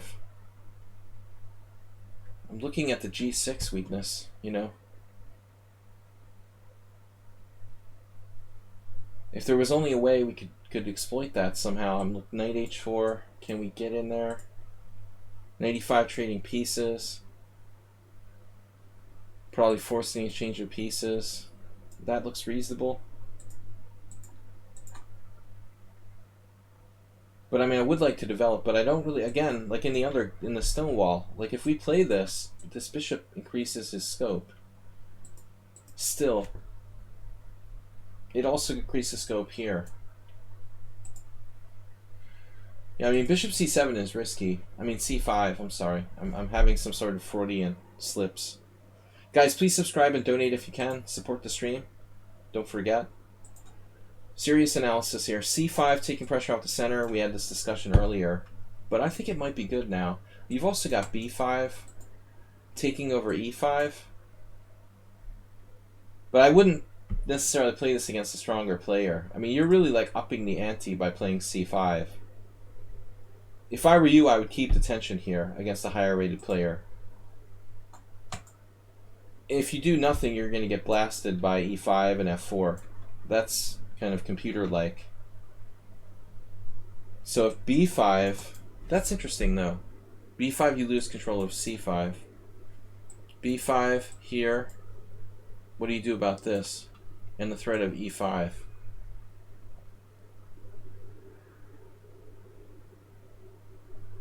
For example, like rook c1, e5, and it looks like black is better.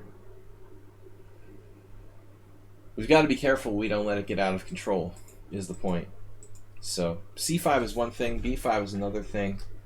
He's ready to play e5. Looks a little worrisome. So you played knight d4. I don't mind exchanging pieces. I'm surprised he didn't play e5 right away, honestly. I don't think this is really a grandmaster, by the way. It's not. It doesn't have a title, and I don't know. It's blitz rating. I would guess it's not a grandmaster, but who knows? It's possible. Knight f6. Probably just a really strong young blitz player. So now the center is starting to overrun with e5, but you've got it now with knight f5. So actually, I mean, your queen could get trapped there, but I sort of doubt it. Okay, e5 is a threat. Take it back. If you wait like here, e5, knight f5, bishop f5, queen f5. He has these nasty discoveries, but rook d1 might hold. If you're going to play anything, play rook d1, guard your knight on d2, and then take on f5. It might hold on. This is a miscalculation. Just you did it to yourself. There's that Radiohead song comes to my mind. e4. You ought to fight for the center a little bit more here. I am concerned about, of course, f4. Him getting the initiative on the king side. e4 is not the safest move in the world. But knight b5 is definitely not a safe move. So I think that black is slightly better here. Computer does like e4. And it thinks you're slightly better. I was believing in black's central pawns, but the engine doesn't agree with me. Yeah, but I mean, this guy's going to be like a computer. He walks right in knight b4. Of course, if he's 2700 in blitz, he's extremely strong in calculation. Knight b4, a b4, bishop b5, you lost the pawn. Rook e1, and now e5. And obviously not calculating himself there. Maybe he thought he had knight e4, or does he? He does. Bang. Oh, man. So, it was like a... Man, tactical buzzsaw. Twice he snapped you off. With knight takes b4 and now knight e4. And you had to sack your queen. It's total desperation. Rook takes f5, e takes f5.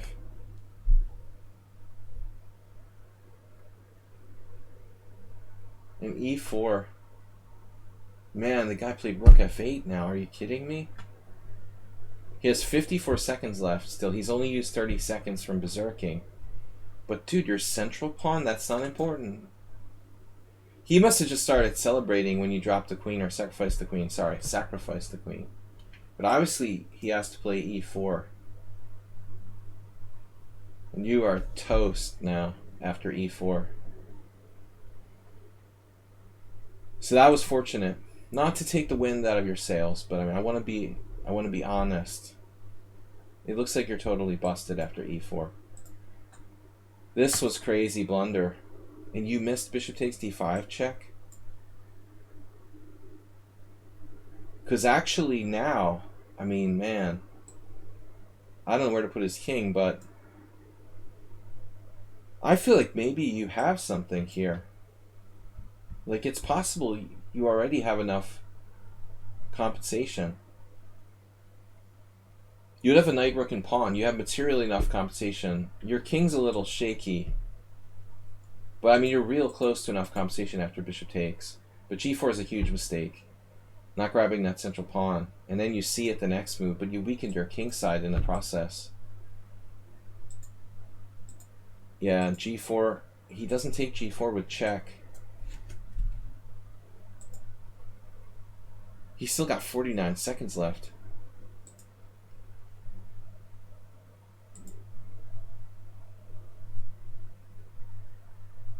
Oh my god, like knight h4.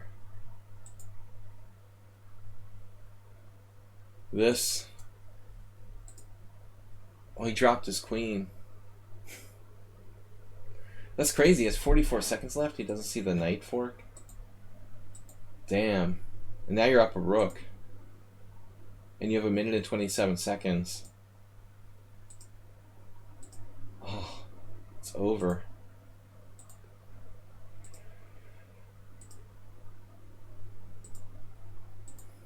Yeah, it's just over now. Even a grandmaster can't save this. Get those doggies rolling.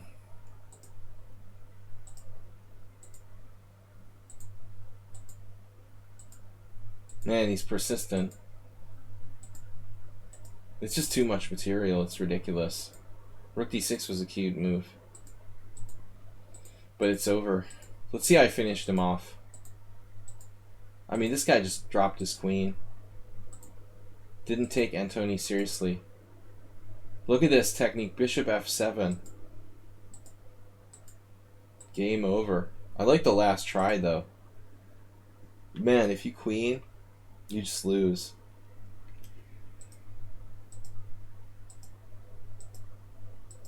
And that's it. Alright, man. It was a good struggle. Good struggle. I know 3-0 is not your... He pre-moved, you think? Yeah, maybe. It's hard to tell. I guess when... It's really hard to tell, I guess, if they pre-moved or not. But that's true. Okay, we got a bunch of games left, guys. I'm going to try to get through these. DK Guy, thank you for being a subscriber. An old game that still stays with me because of the winning move. Probably one of my single best moves. It would be ironic if he wrote that introduction and it was the game from 2 days ago. Oh, no. I was really hoping it was like a tournament game from the 80s or something. Now I have to feel the pain all over again. Wasn't it bad enough that you beat me on Tuesday? You have to rub it in? But DK Guy doesn't play in tournament chess anymore. Since years. So he can't really, I guess, access his old games. Followage. Alright, so DK Guy was white. Let me flip the board. I'd rather not see this from my perspective again. I was black here. G3. B6 dubious? What? B6 dubious. Okay. Yes. Very dubious. Alright. Bishop G2, Bishop B7, Castle, Bishop B7, C4. This is DK Guy versus me from a blitz game we played like last year or something.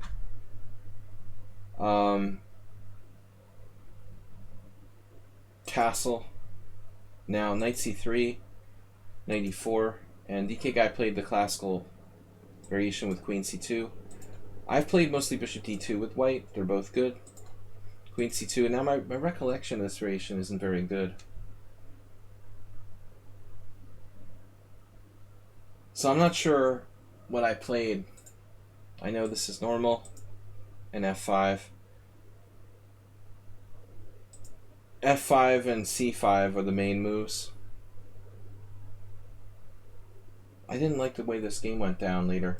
Let's see. I mean, f5's a little weakening of the king's side.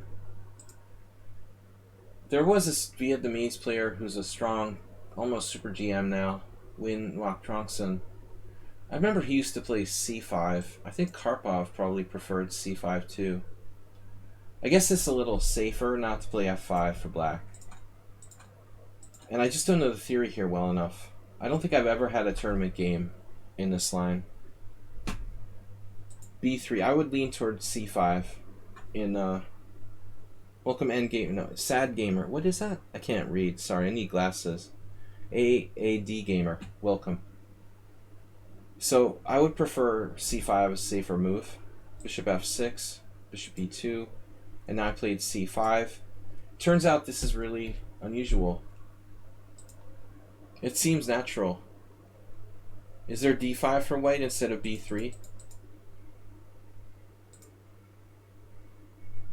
No. Really? I don't think I've ever faced that.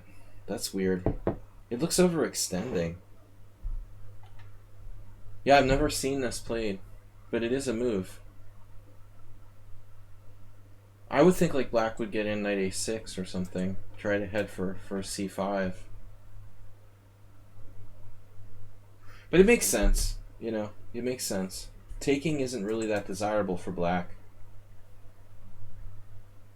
This is interesting. Kudrin, 1981, man.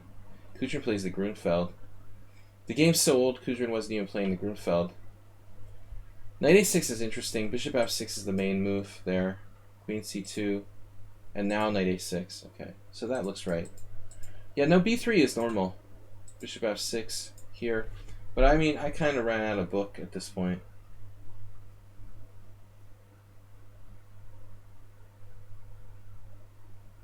I don't know what the book move is. It says d6. That's extremely natural. I was reticent to weaken my e6 square. I probably had some hallucination that way I'd like knight g5 or something. But that doesn't work. You got this. I need a fade in the knight's trapped. I mean, I guess black's, or I could just take on f1. Whatever, like black's just winning. So e6 or queen e7 are better moves. I guess c5 is kind of risky because I weaken this square. I mean, the d file.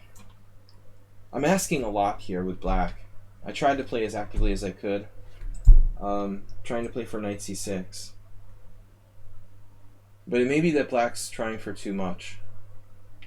Tony Costin has a game. So DK Guy found a very simple move now. That's new. e3. Yeah, I mean, most people would be like, okay, I'm going to move the queen. I don't like that diagonal. But e3, okay, it's fine. There's nothing wrong with this. Solid move. Knight c6. I get more pressure on d4. And then he just plays rook d1. It's been a while. This is like a year ago. So I don't remember too freshly what I was thinking. I was just trying to play as actively as I could. I didn't know DK Guy that well yet as a player.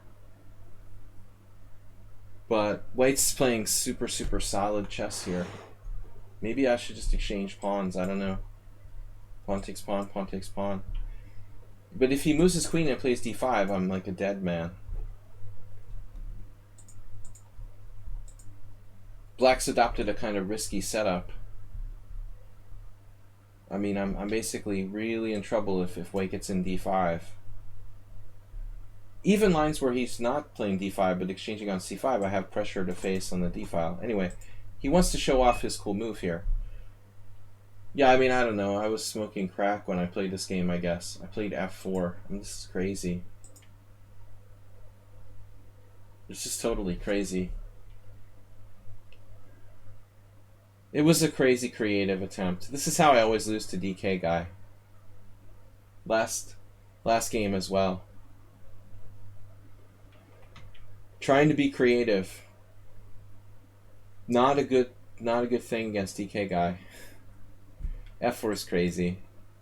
I mean, looking at this from his perspective, it's interesting. I mean, like in a bullet game especially. But I think I would have expected G takes F. Maybe it's not that simple though. Take,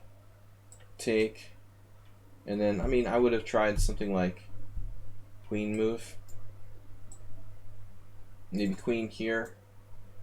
Queen move here. It's not ridiculous though. I mean, this is pretty interesting position. Black sacks a pawn, gets access to that 5 square. He actually played really calmly here. Maybe he's right. Maybe he was better off not doing it. He just moves his queen right away.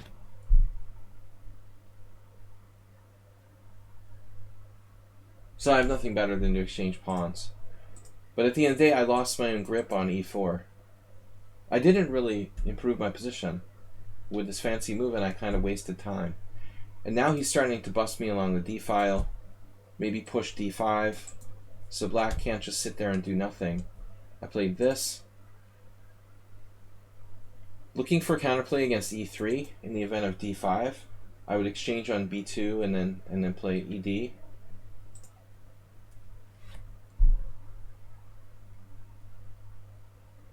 I vaguely remember this game. I'm sort of paralyzed. Like, I guess I should just calmly play some move like rook b8, but I remember being very, very concerned about knight g4.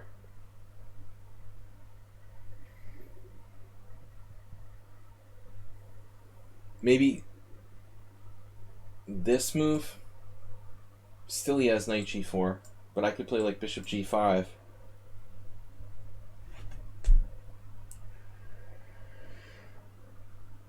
I guess I was pretty worried about h4 with nowhere to go. So the computer suggested this, which is ugly.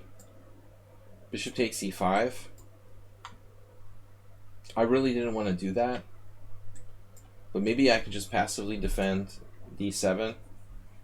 Bob, we already did your game. It was excellent. Time for the tactics trainer.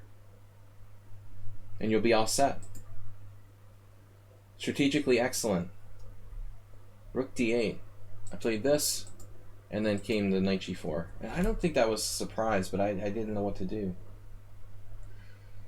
So this is a huge killer move. But basically he's going to take out my dark-squared bishop. I tried to play this. The idea is that I take with the pawn. I mean, I don't know what I'm supposed to do. The computer is suggesting another move here. Like, what am I going to do? Rook takes? How do I play rook takes? I guess I could play rook takes, and then I get it. I could have exchanged one pair of rooks, in other words. So if takes here, I just exchange rooks. I see. So I could have maybe done that first. This. So in order for him to force the pawn structure weakness, he has to exchange one set of rooks. Maybe my chances to hold here are slightly better. I just took with the pawn right away. And actually that's good for him because his rook is active and mine is passive on f8. This bishop is extremely strong. So here he makes a mistake. I mean, time pressure, whatever. He has a minute, I have 40 seconds. But I remember being extremely relieved when he made this move. Still he's better, but he shouldn't give up his bishop pair. And then let's see, d5. I take, he takes. I thought that's good. I get this file. Here, I have a better move. Maybe bishop b5. Hitting his rook, he would have rook f4. This is obviously still very scary for black. With bishop on the long diagonal, black is better. I don't know what I'm supposed to do here. Maybe bishop d7. Guarding g4. But I thought there's some chances to survive. I was actually fairly confident I might hold on. But he finds that.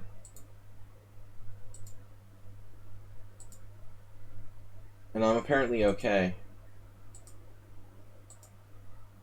I grab a pawn. Still thinking I'm okay. Time pressure, I'm okay. I have 10 seconds. He has 12 seconds. I grab this pawn. He grabs the pawn.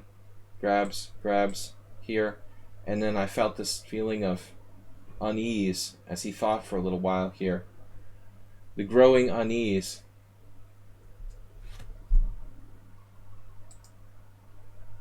Apparently I can draw. Queen e5, right? But there was 10 seconds and it looks like a dangerous move. I think it was queen e5. It forces his queen away from that area. Off the diagonal. So it was this. I think I was looking at rook g6, you know, and I was like, okay, rook g6 check. Whatever, I can just take it, no problem. You're looking at the most forcing move. Rook f8 is scary, but I get away. You know, check, check. I don't get away here. Actually, this is dangerous too. King f7, that's a perpetual. So that's a draw. Rook f8 though is not a draw. He's lost. After that, so I was like, okay, everything's fine, and then he has this. So my queen can't take because of mate, and the bishop takes chokes in my king. So I guess I would play bishop takes, queen h8 check, king f7, and queen g7 mate, and I can't get out because of e6. That's a nice move. Alright guys, enough torture. Please support the stream and join us tomorrow morning. Friday, fast, 5+3, very fast blitz. Cool move though, rook e6. Should be a tactics puzzle on lichess if it's not already. Triple exclamation point in time pressure for DK guy. Excellent move, rook e6. I like how the computer doesn't even give it any exclamation point. Computer only gives question marks. It's like a mean teacher. You know, it's just not fair. All comers tomorrow on Friday. And then Saturday we've got nothing, and that's our day off. And Sunday we've got 2 streams. Mega Streamer Battle, I opened up our entry to that. Guys, please support the Mega Streamer Battle on Sunday. And I agree with Coach Ah, don't rely too much on engine valuation. Also, Sunday, Simul, 6:30 CEST. Man, DK guy is just mean. He is a mean dude. He must have had a bad day with his boss. DK, I'd like you better if you got a new job. Anyway, alright. Xerox, did you think about applying for a different job? Alright. He's super mean. This is Xerox's game from the Simul. Well, this is going to be interesting. I was impressed by this opening by Xerox. There is theory I didn't know here. So this is our game from Sunday. Last Sunday Simul. Xerox is a good player. He's playing black here. It's a French Tarash with knight d2. Knight f6, c5, this is all standard. Bishop d3, c5, c3. And now I guess, you know, there's different ways to play here for black. The most common is knight c6. So you change right away. I mean, I'm not an expert on this. Generally, exchanging favors white. What we were talking about earlier, keeping the tension.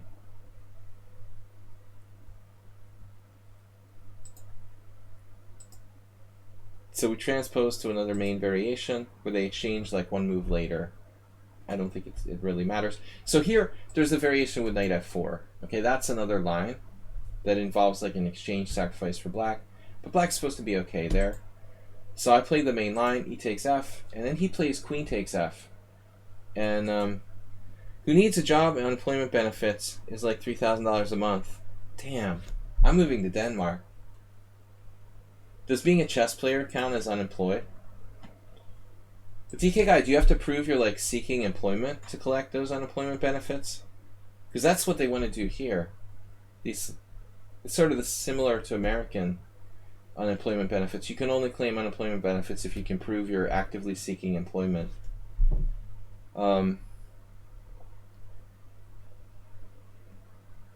Yeah, I guess in Denmark it's only enough. 3,000 a month is only enough for coffee and cigarettes. You definitely can't afford alcohol. Alright. But pawn takes pawn. So knight f6 is the main line. But I remember, Xerox, I don't know your source for this. But John Watson was big on queen f6 in his Play the French book. I think he recommended that. Maybe because it wasn't the main line. But I know Bereyev played this, I thought. Queen f6 is interesting. And I don't face it very much. So knight f3. And here, I didn't think h6 was the main move. But again, maybe I'm thinking of a slightly different position, where there's like one more move in for both sides. Like, can you play bishop, can you play f6 a move later? If we were to play like knight c6, knight e2, queen b6 variation, that's another story. Yeah, I don't know. f6. Yeah, this is the main line. cd4, cd4, f6. Yeah, this is the main line. I just don't really remember h6. I guess that's the main line though. I don't know why. I just don't know it well enough. I never played a tournament game with the Tarash with white. This is something I only started like 2 years ago, trying here online. I mean, I played in Blitz. I've only ever played the white side of this in Blitz, and I have limited experience against the French in general. If people play the French, I just don't play e4, mostly. Unless they surprise me or something. So h6 turns out to be the main line. I didn't know that. And now I'm just playing on feel.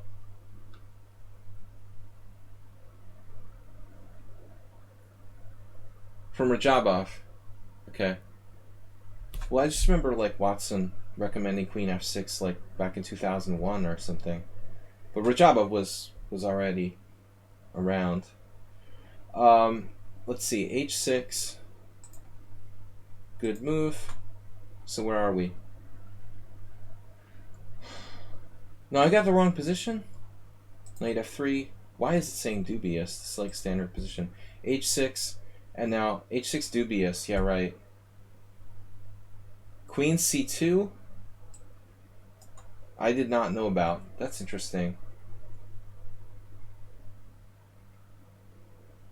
So what about this?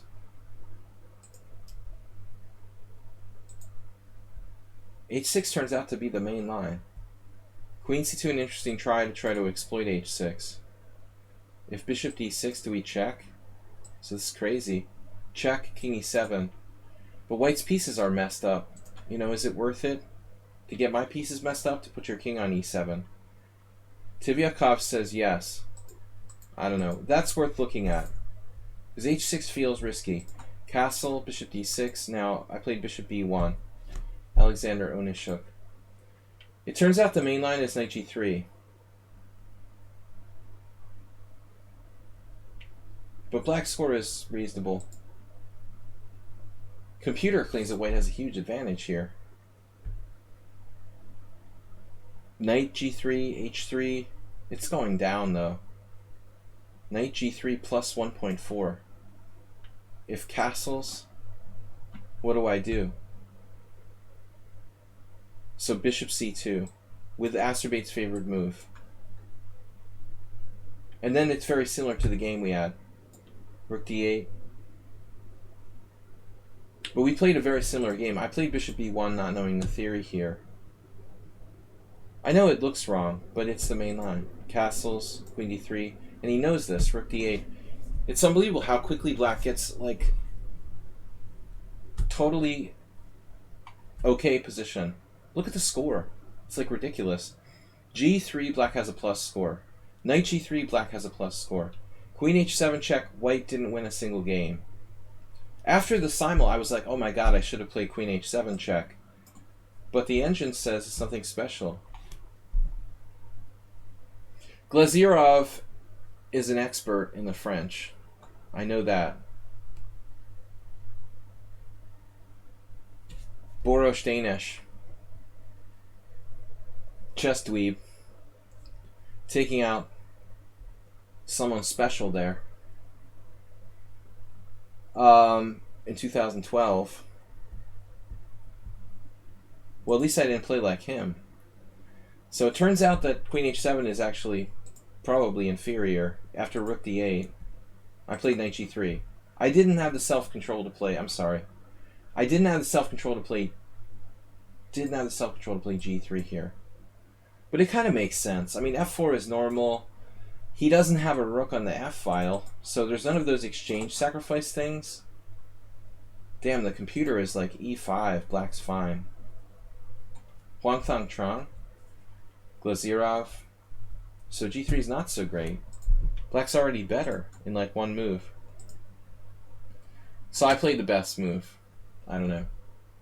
I'm not playing g3. It just felt too weakening. Here. And it's funny how his pieces just totally are organized. We're following Onishuk versus Agnestein. Draw from 99. This is amazing. The bishop just boop, covers everything. And he's even threatening bishop g6, trading off my good bishop. I just have to surrender. I don't know what I even did wrong. I played normal moves, and all of a sudden he's just totally organized. White has nothing. Like queen e3 was the only move, the only good move. Focusing on the e-file. Position's equal. Here, I take it. Goodbye, bishop. And I get e5.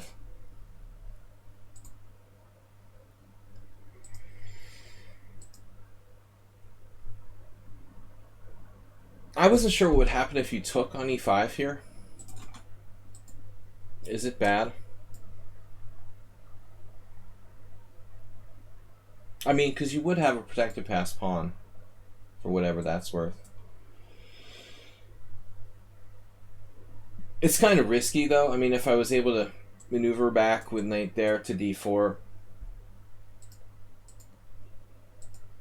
So he just plays super solid. And then f4 here, here. And I'm lucky that I'm not worse.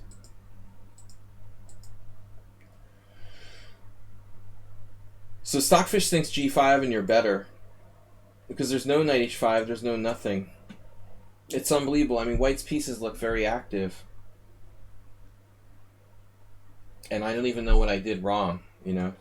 It's kind of disturbing. That's a good variation, man, for Black. I have no idea how to get an advantage with White. So he just played, like, solidly, though.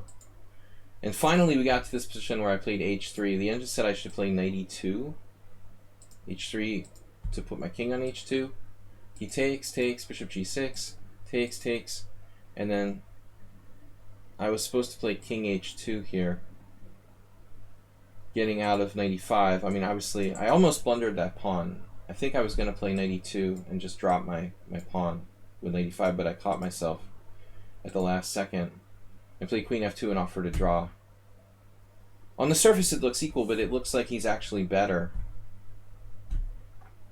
Like, I'm more extended, and he can maneuver some crazy thing like knight here, put pressure on my d4 pawn and these pawns.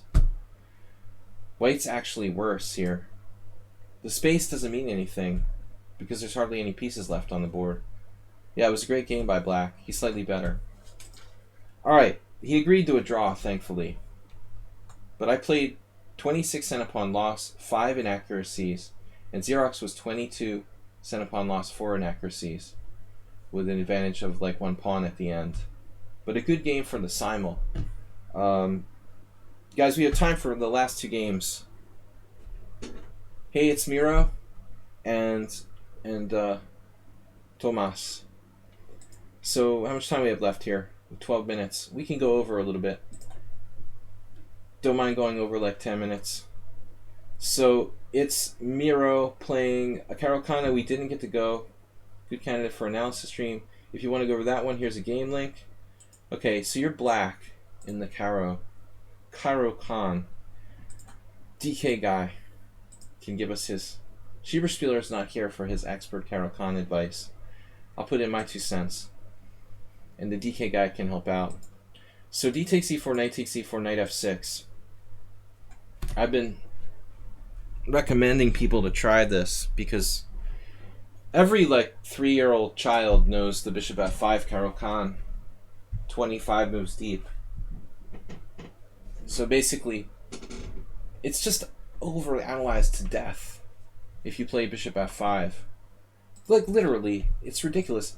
Every like 12-year-old rated 1100 knows this variation 26 moves in because their trainer taught them to memorize everything. It's crazy. Like, that's one of the most memorized variations in the openings. It seems like the bishop f5 Carolcan. With knight f6, you can at least like make people think. I used to play the Bronstein-Larsen. It sucks for Black, honestly. There's one player on lichess who plays this line really well. The French guy, he's a grandmaster. He became a grandmaster, really active on lichess. Can't remember his name now. Paul Veldon or whatever. He used to play a lot of games with this bishop f5 Carolcan. I think French or Belgian, I can't remember. But he's really One of the rare people. G takes F is risky. It's fun though, you know. You should definitely try it, but I wouldn't recommend playing it against strong players in serious tournaments. The E takes F is much better. The high-end tight haircut. Are you mocking me, Bob? It's hard to believe Hubner. Yeah, Larson. But it's interesting and fun. This has been popular, very popular lately. And I think that a lot of people won't know what they're doing if you play this variation. Like the 13-year-old kids don't know 27 moves deep. Alright, so E takes F, bishop d3.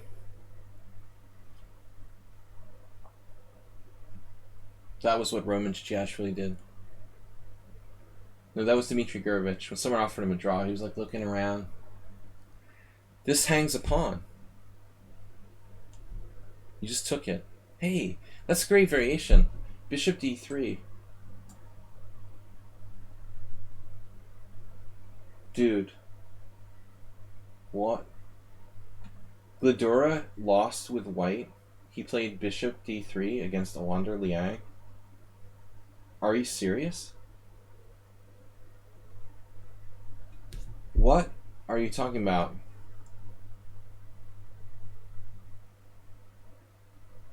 Why can't we take the pawn? Is this like some sort of gambit? This has got to be a joke. That's crazy. So Gladora played this against Awander, and Awander must have thought it was some sort of preparation. But I don't get it, man. The Norwegian guy, Danevig, played it. Let's see. Bishop d6, this guy didn't take either. That's crazy. I don't get it, man. So both players, like masters, one of them a grandmaster, didn't take the pawn. Sorry, guys. I just lost my mind. Where's my... I just lost the stream. Unbelievable. I'm going to lose my window now. Do you see this window? I'm all flustered. Now you're not going to see it. Oh. Alright, wait a minute. Just bear with me. We'll get it back. I'm very, very advanced. Get the game back. History. History, history. Alright, there we go. Back to the game. Are you going to see this? Yes. That's unbelievable, man. I mean, I can't believe that Gladora would play that. I can kind of believe that black would be like suspicious and afraid to take the pawn if a grandmaster played this with white. What I don't believe is that white would play it by accident. There's no way that a well-prepared, because Gladora is very well prepared in the openings, if nothing else. Very well trained in openings.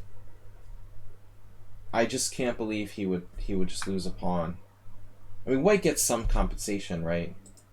But you got to take this pawn. It's a central pawn. I mean, I got to be honest. I used to play the Boleslavsky variation with bishop d3. I've played it like 3 or 4 times with some success here. But I don't know if any of my games are in there. Probably not. Still, like the principle is the same. You've got to take this pawn. White has no wins. I'm sure there's many, many more games have been played than that, but the lichess opening database is a little bit limited. Knight f6, ef6, bishop d3. Take the pawn. Queen d6 looks pretty cool. I like that. Rather than just going back to the original square. Because you can line up like queen c7 and bishop d6, probably.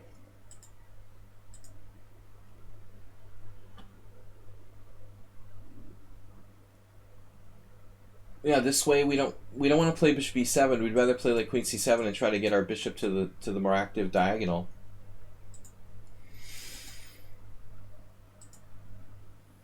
So I wonder here if maybe you should play... Well, now knight d4 becomes a threat. A threat of sorts. I don't know.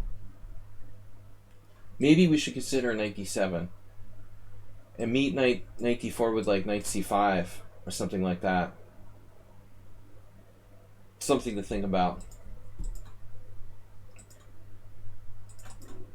Bishop e7 is okay though. I mean c3 I don't get. So white should go for this. White should go for the bishop pair, I guess, if he can grab it. This knight f5 would give white pretty good compensation. Even just getting the bishop pair would give him some compensation. But c3 is sort of stupid.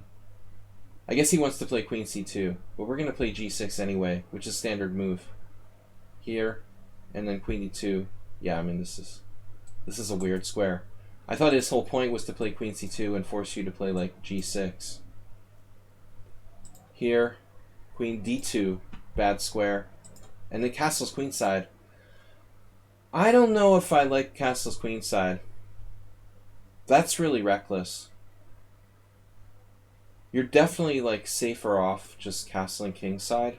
You're a pawn up.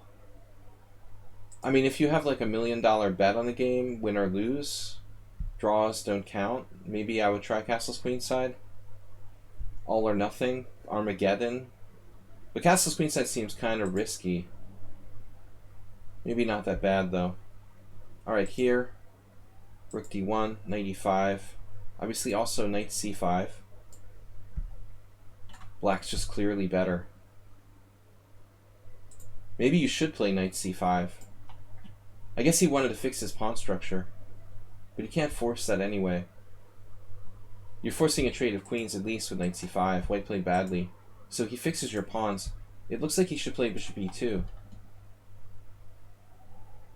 Then you have like knight c4. Going for his bishop.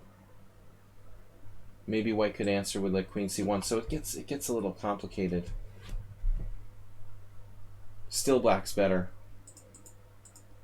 Not the simplest move, but I mean white should definitely not take here. Unless he can take the pawn on a7. Is that what we're looking at? Can he take the pawn on a7? Is that a possibility? Yeah, Danvik I remember playing in Norway when I was there.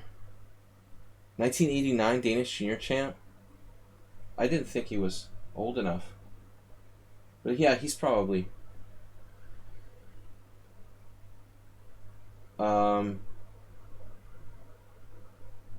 he's like a strong FM. I don't think he's an IM. F takes. F3. What about taking the pawn? Is this possible? We're just losing a piece. Alright, never mind. So here, stopping e4, king b8. White's down a pawn, but I mean, you have castle queenside into kind of a dangerous spot there. I mean, it looks like queen c2. He just... What do you do on queen c2?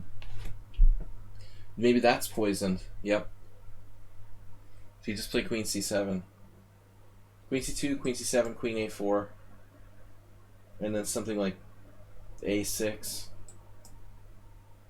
Black is better, but it's not a walk in the park with kings on opposite sides. Things are going to be very, very double-edged. So b4 going for the pawn storm. f5. Wow. Natural move to advance your pawn majority. The computer doesn't like it. He's got bishop c5. It doesn't look like a threat. So I don't see what the problem is. Why is f5 so bad? He has queen c2 with discoveries.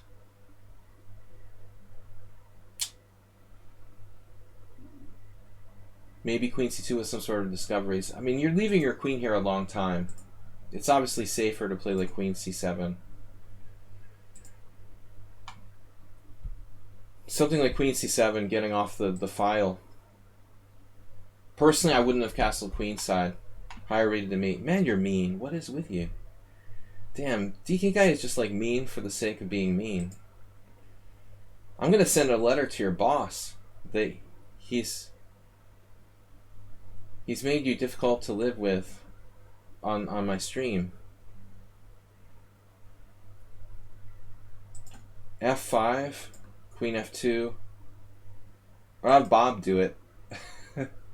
Maybe this is the problem, not queen C2. Ooh, queen F2. So you were careless. And now he's just shredding you. Okay, bishop takes F5, you can grab his rooks. That's not a problem. Bishop A6, you grab his rooks. But it's unclear. If he tries to do discovery, you grab his rooks. I get that. So what does he have here? Bishop C5? Does he have some kind of in-between move? I don't know why the engine's evaluation is so high. Oh yeah, of course. He got bishop C5. He's got bishop C5 and then bishop B6. But once again, I will never stress this enough. I don't like castling opposite sides there when you're a pawn up. Don't take risky decisions when you're up material, man. There's just no reason to do that. Increase the variance when you have an advantage. Unless, again, it's an Armageddon game or something like that. Bad practical play by Miro. So he misses all those golden opportunities. You're both going berserk now. This opens up the queen. G3, E5. But also it opens up white's F4, B8 diagonal. The white king is safer than the black king.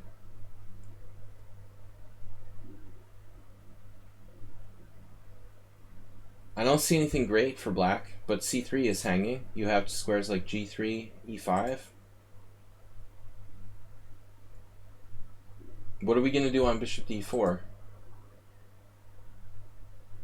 You basically lost the pawn, but you're still alive.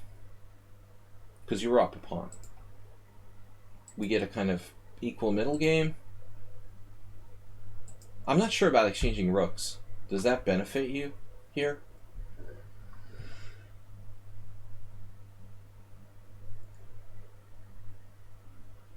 I don't think this is... I don't get it. Like, why does exchanging rooks benefit black? Doesn't.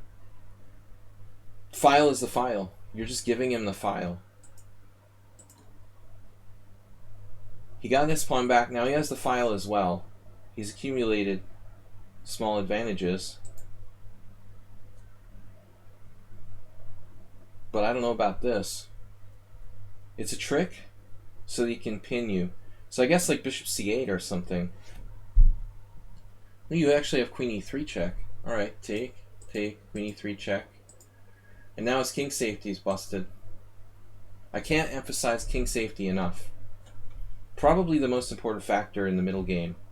Or all the game. White's formerly safe king is now no longer safe. He missed queen E3 check. He thought he had you pinned. I missed it at first too. So bishop C4 is probably a mistake. What's he supposed to play?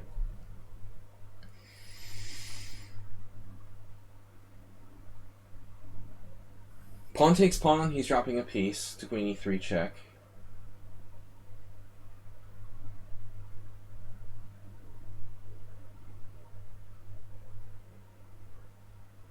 The only other move is like bishop E2.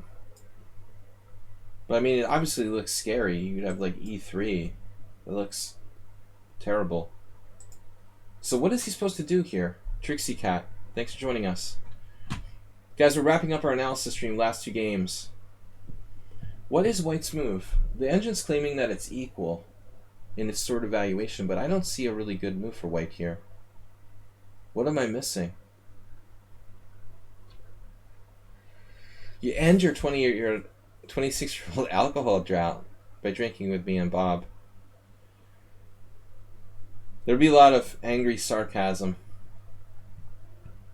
Pent up and angry sarcasm. I'm out of ideas. Like, the engine says equal here. F takes E4 was best. How can he play that? He's dropping a piece. What? This is what the computer claims? Well, no. Where does it say FE4 was best? Sorry. I don't know what I was reading. I just hallucinated. Where does it say fe4 was best? I'm losing my place. No, move 19. Oh, that was before. All right. Bishop c4. Okay. Bishop takes c4. So it still thinks that white's equal here? After check? Queen e3 check? King h2? I think it's just this engine is not calculating this right. He was never okay at the end there. So his mistake is prior to that. You exchange rooks. He exchanges. You take back. That's amazing. I thought you were worse.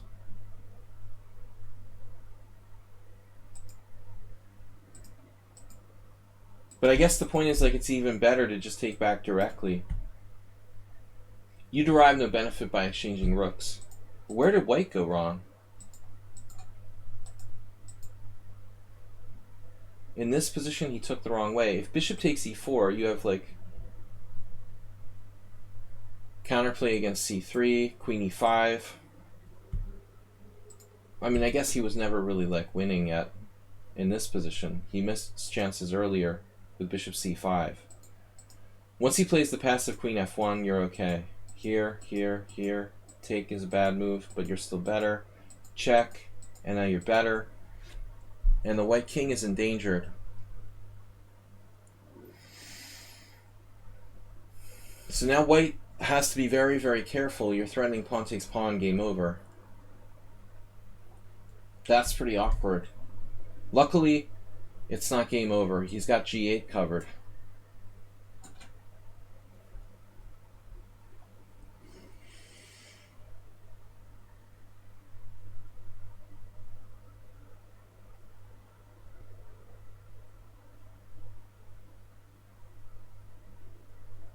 Maybe, I mean, even f2 is a threat.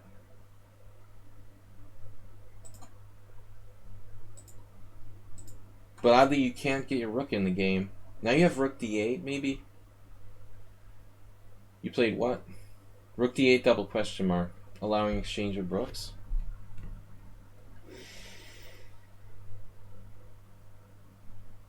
So what are we supposed to play? White's turning queen f4 check, reaching a drawn rook endgame.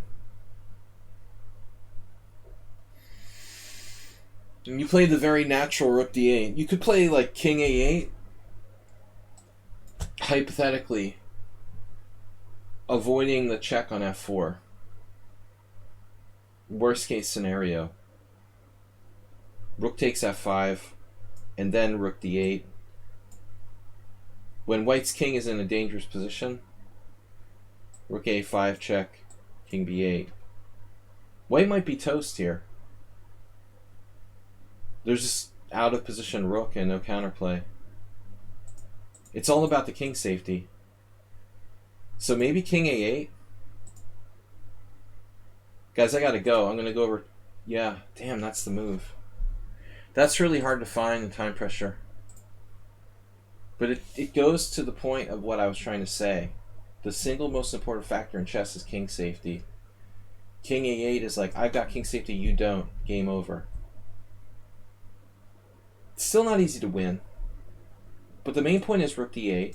If he tries to play rook f2, then I'm a little bit unsure exactly how you get him. But you're clearly better. Alright guys, let's see the end of the game. Rook d8, question mark. Queen f4 check. Right. And so the rook game might be held. White has a queenside majority. Check. The miracle of life. So I'm not real sure about this endgame. You're going to have to calculate here any kind of king and pawn game. You might be better off playing like rook d3.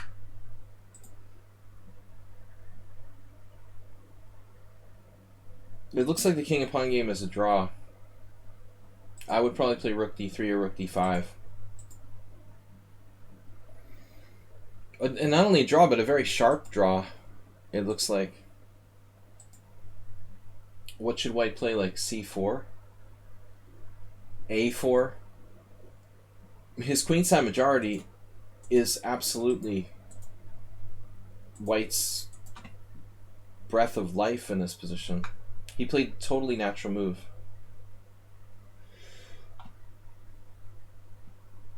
But it looks like maybe he has to move the pawns up first. C4 or A4. This is amazing. And so this one tempo loses because of here. And it's like you have this threat to come up. And if you get in, you win. And if he plays C4, you're getting in the other way with King E5, King D4. So that one tempo made a big difference. And now you're getting in. It's over.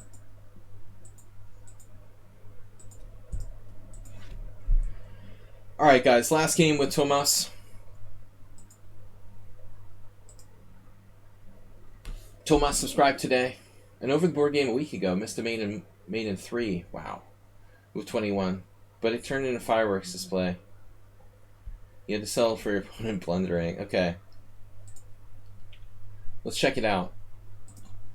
So you're black.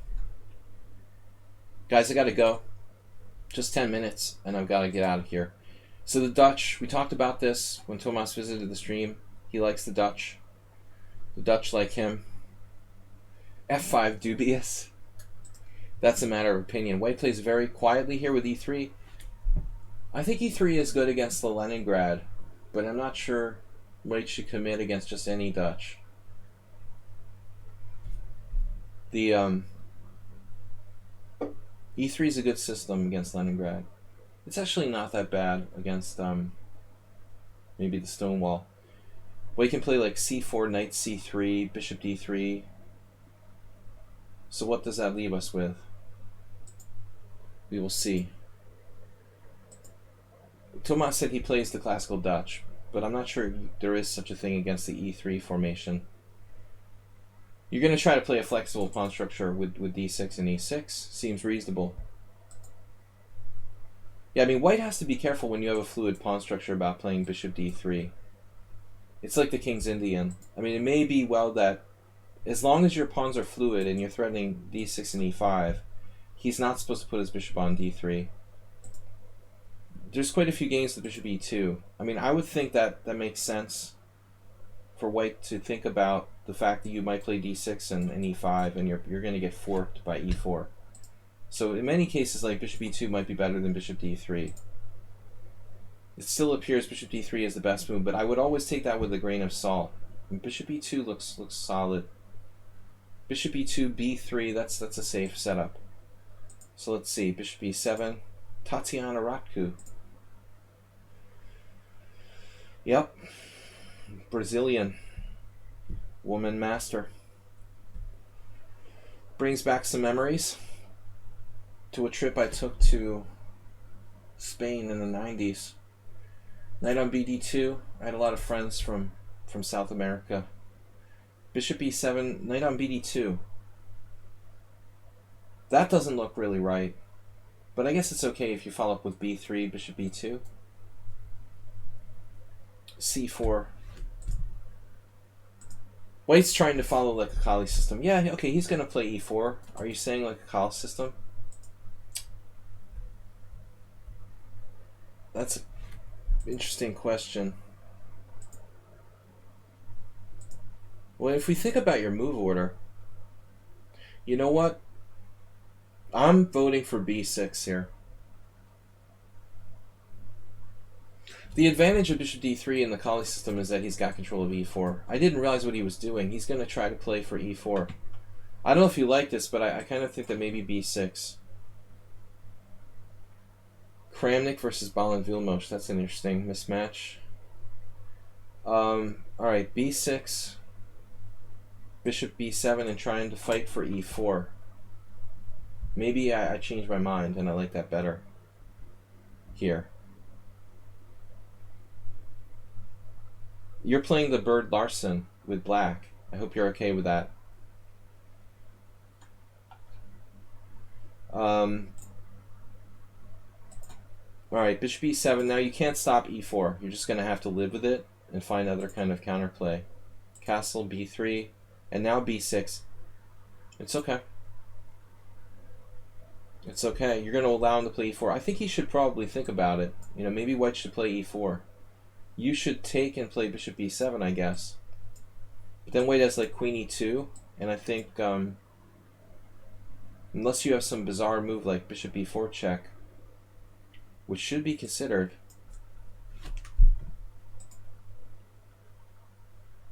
This could mess him up. This actually might even refute the early e4.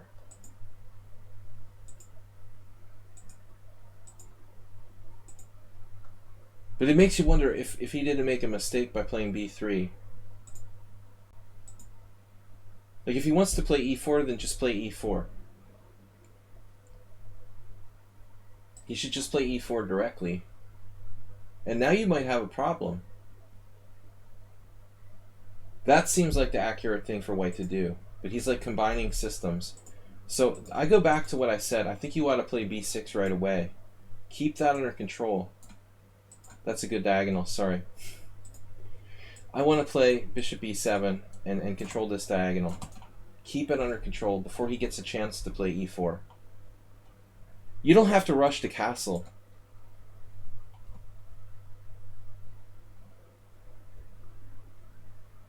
But I don't want to even let him play f4, e4. White's going to be better if he gets in e4. This is a really weird move. Rook c1. It's not terrible, but it's not a priority. Though I don't really know what to recommend for him. Now you've got e4, and you're better. I feel like you're better, almost. You can argue with me if you want to. But the minute the white plays queen e2, you're dropping a knight in on e4, and he's done. You can follow up with this Simon Williams style a5, maybe knight a6 or something. You can play this. I like this. There's a Blatney game there. He likes to play the Bird Larson with white. Rook c1 is weird. You got to be very careful about this move d6. Because you weaken e6 and there's all kinds of problems with like knight g5. So you see there's no games here, let's see, with rook c1 of course. But I would prefer to develop without d6. Can we play a5, knight a6, and then maybe go with the old like queen e8, migrating to the king side style thing? I think I like this. a5, c4, knight a6. Eventually he's scared, but eventually if he tries to play queen e2, you play knight e4. If he castles, you start maneuvering queen e8, queen h5, something like that. And anytime he tries to play e4, you're going to shut him down with knight e4. And I just don't know. You'll play d6 later at some point. And maybe you could omit knight a6. I'm not sure. Anyway, so d6, it may not be bad though. I mean, you've got to watch for knight g5 if that's not an issue.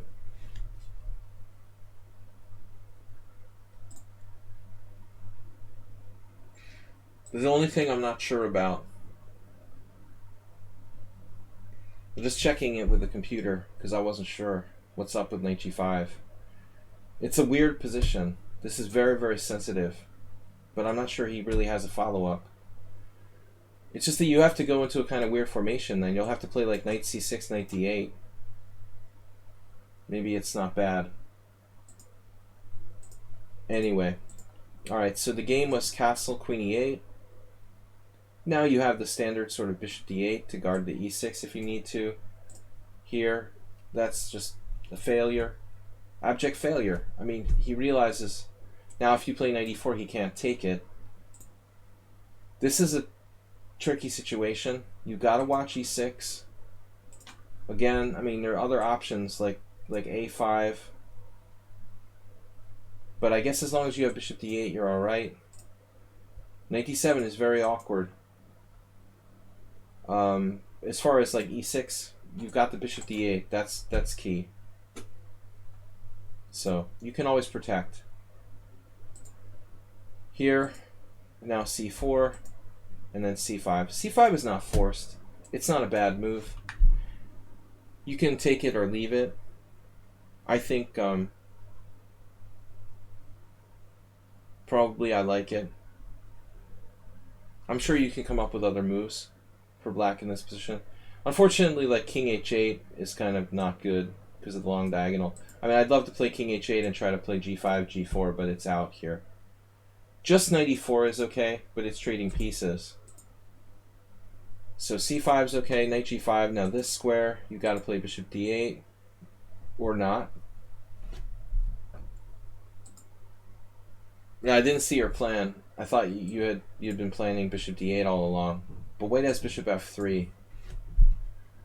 Though this is very unclear. I think I like your position here. I really like it. Like, you just go d5 in your face. And white isn't better, I'm sure. These hanging pawns would be fine. This is a very messy position. I don't really know. Maybe you're better because you're going to drop a knight on e4 later. His knight on g5 is misplaced. This is definitely plausible to play bishop d8, I think. I mean, unless he has something I didn't see, like d5. Is there some kind of trick? This doesn't do anything. So bishop d8 is a solid move. Queen g6 is a trap. And it may be a strong trap. But white has bishop f3. Played knight f3. I mean, bishop f3, much safer. You really have to exchange, and then you would probably take back with a knight. The game is more or less equal. So I don't know, this is awkward. Knight on df3. That's kind of awkward. What's up with his knight now? This is interesting. I don't know. You have a lot of choices. I mean, knight e4. You don't want to allow him to play d5 and entrench his knight on e6. That's not an issue. This actually looks quite strong, knight g4, huh? You've got bishop takes g5. He practically has to play, yeah. No, I mean, I think it starts to look pretty good now. He's tangled his knights up. I mean, it looks like bishop f3. The question was, do you have something better than bishop f3 here? I mean, do you have, like, knight here? I mean, maybe the truth was you were just better anyway. Maybe the truth was queen g6 just roasts him. He has f4, but I'm guessing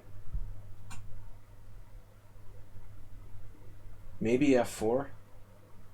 If h6, he just goes back. Maybe f4. I mean, you could play something crazy like bishop takes g2. It's very dubious to give up the white squared bishop, though, I would think. We don't really want to do that. So, yeah, I guess f4 is his best move. Let's see what the computer said. It takes it a while to come around. It's close. It's really close. But this is a blunder. And now you're better. The knight is very awkward here. I guess not an easy solution even here. You've got queen h6 though. That's looking good. This is looking really good, man. I don't know. He looks like he's in big trouble. He's paralyzed after this. This is nice. Guard g7. You've got threats against h2. He can't move his knight. Everything's guarded. If he takes on c5, you're just taking back toward the center. It just looks like black's in big trouble. I mean, white's in big trouble, objectively. Queen h6 is really strong. Sacrifices on e3. So that's really good. You probably just have to find that move. This isn't as good now. Knight f4. You're just a move too slow. He got his knight back in the game.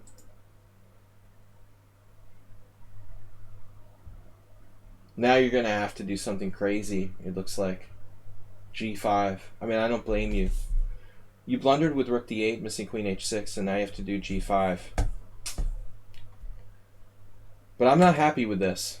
It looks to me like it's risky for black. It feels risky now.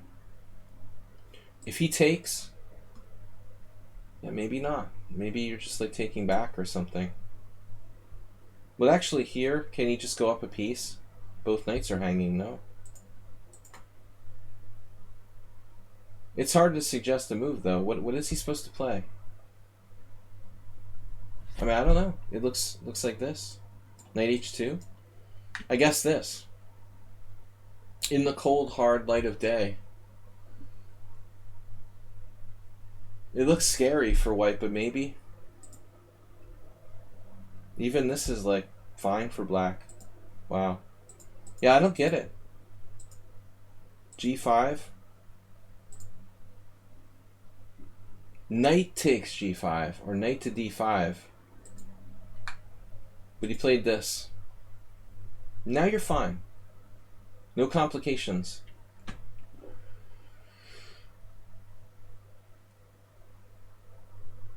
Now you're fine. I mean, you just got in g5 for free, and there's no complications. All those other moves, takes, knight takes g5, knight d5. This would have been like complication.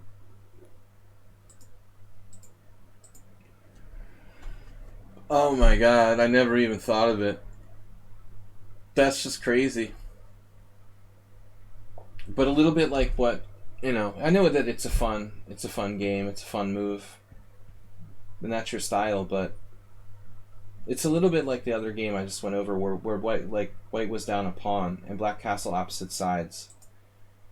I think what you have to do is to be able to appreciate how good your position is here before you decide to do something like risky. You know, you have to sit back and realize that you're just kind of dominating here. You have total domination of e4. You have this g4 lever and a bishop on the long diagonal ready to like pulverize g2. The problem with your sacrifice is that it's unnecessary. Like, you already have an almost winning position strategically if you don't do anything complicated. But what you did is, I guess, you allowed some complications here with knight on df6. Not really necessary. So he plays this. I mean, obviously you can sack a piece at some point and play g4, or just knight e4 now. I was thinking here. Very close to stuff with knight e4. Maybe this is too much. But it's very close to working. So you sack the piece, it's like Crazy House. That's cool, though. It's cool. Wow.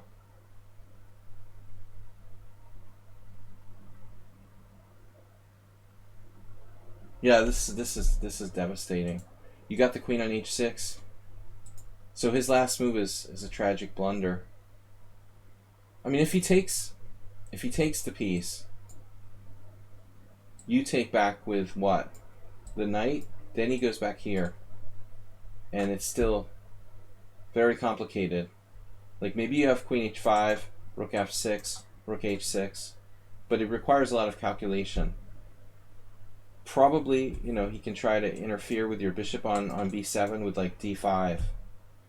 And there's some chance that white isn't lost. But I can't blame him, you know, for missing knight f2. It's a beautiful sacrifice. And now g4 is coming with e3. You might even have g4 directly. This could be a very strong move too. Here. And then obviously g4. He has to give a piece back. I don't know. I don't even know what to suggest for white here. It looks winning. But now you've got like the perfect position. Look at his pieces. Every single one of black's pieces is perfect. Just for a mere piece. So here you miss mate in 3. Oh yeah, of course. Queen e3 check. Queen e3 check and knight g3. Game over. That was a cool sacrifice. I mean, your move is probably very strong too. White's position is getting torn apart.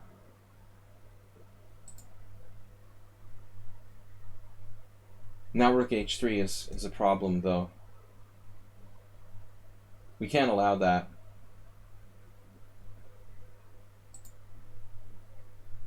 Here you have neat mates. Rook h3, bishop e3 check, king f1, queen takes rook, followed by knight g3 mate. That's what probably happened. Oh, beautiful. You did it the wrong way though. You're supposed to play this. This is the mate here, like takes, takes, and knight g3. That's crushing. So you took the rook right away. Now what's going on? It's not mate. He gets the g2. So you get the queen back. Oh man, in this move.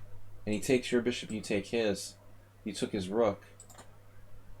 This is also possible. But you have too much material, I guess.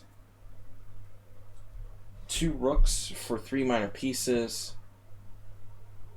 It's a messy position, but white has not enough pawns. You're basically up like 3 pawns. I mean, that's it. Those pawns. The pawns. It should be winning. Not so easy, but it should be winning. Might as well grab another one. Can't hurt. Now you have e4. Or maybe not, because of knight takes d4, it's like a trick. So this is a trick. Damn, he tricked you. You took it and takes on d4, and now your c3 knight is hanging. So you should just play like knight e4, and you're totally winning. This is a blunder, and he missed knight takes d4. Saves his knight, and he picks off a key pawn. Now you just... What if you just take on d3? It's totally winning. Tripled pawns. The Irish pawns. Computer wanted rook c8 or some weird move. This is plenty good enough, though. I think just taking here. Totally overwhelming. Anyway, I gotta go, guys. Let's hope he wrapped it up. Well, now the piece is hanging. I mean, this is good, too. You could just take on d3. There's nothing left now. But his last chance was that... His last chance with that beautiful chance to play knight takes d4. This may not be so simple. This is hanging, this fork here, man. It's never over till it's over, but too many pieces now, clearly over. Game. Good game, guys. I gotta run. So we're gonna be back Friday morning. Thanks everybody for being part of the stream, for submitting your games. We will be here Friday morning tomorrow at 11 a.m. CST with Fast Blitz 5+3, relatively Fast Blitz 5+3 challenges.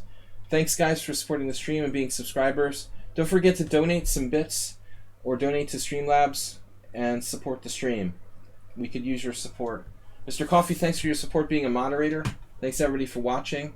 On behalf of Pond and myself, thanks for help training me for my Grandmaster tournament, which is hopefully starting in 3 weeks. Alright, guys. We're going to make the first Grandmaster norm with moral support from DK Guy. DK Guy is my confidence broker. I'll see you guys later. Thanks, everybody. On behalf of Ponda. Hey, guys. Thanks for watching. Bye-bye.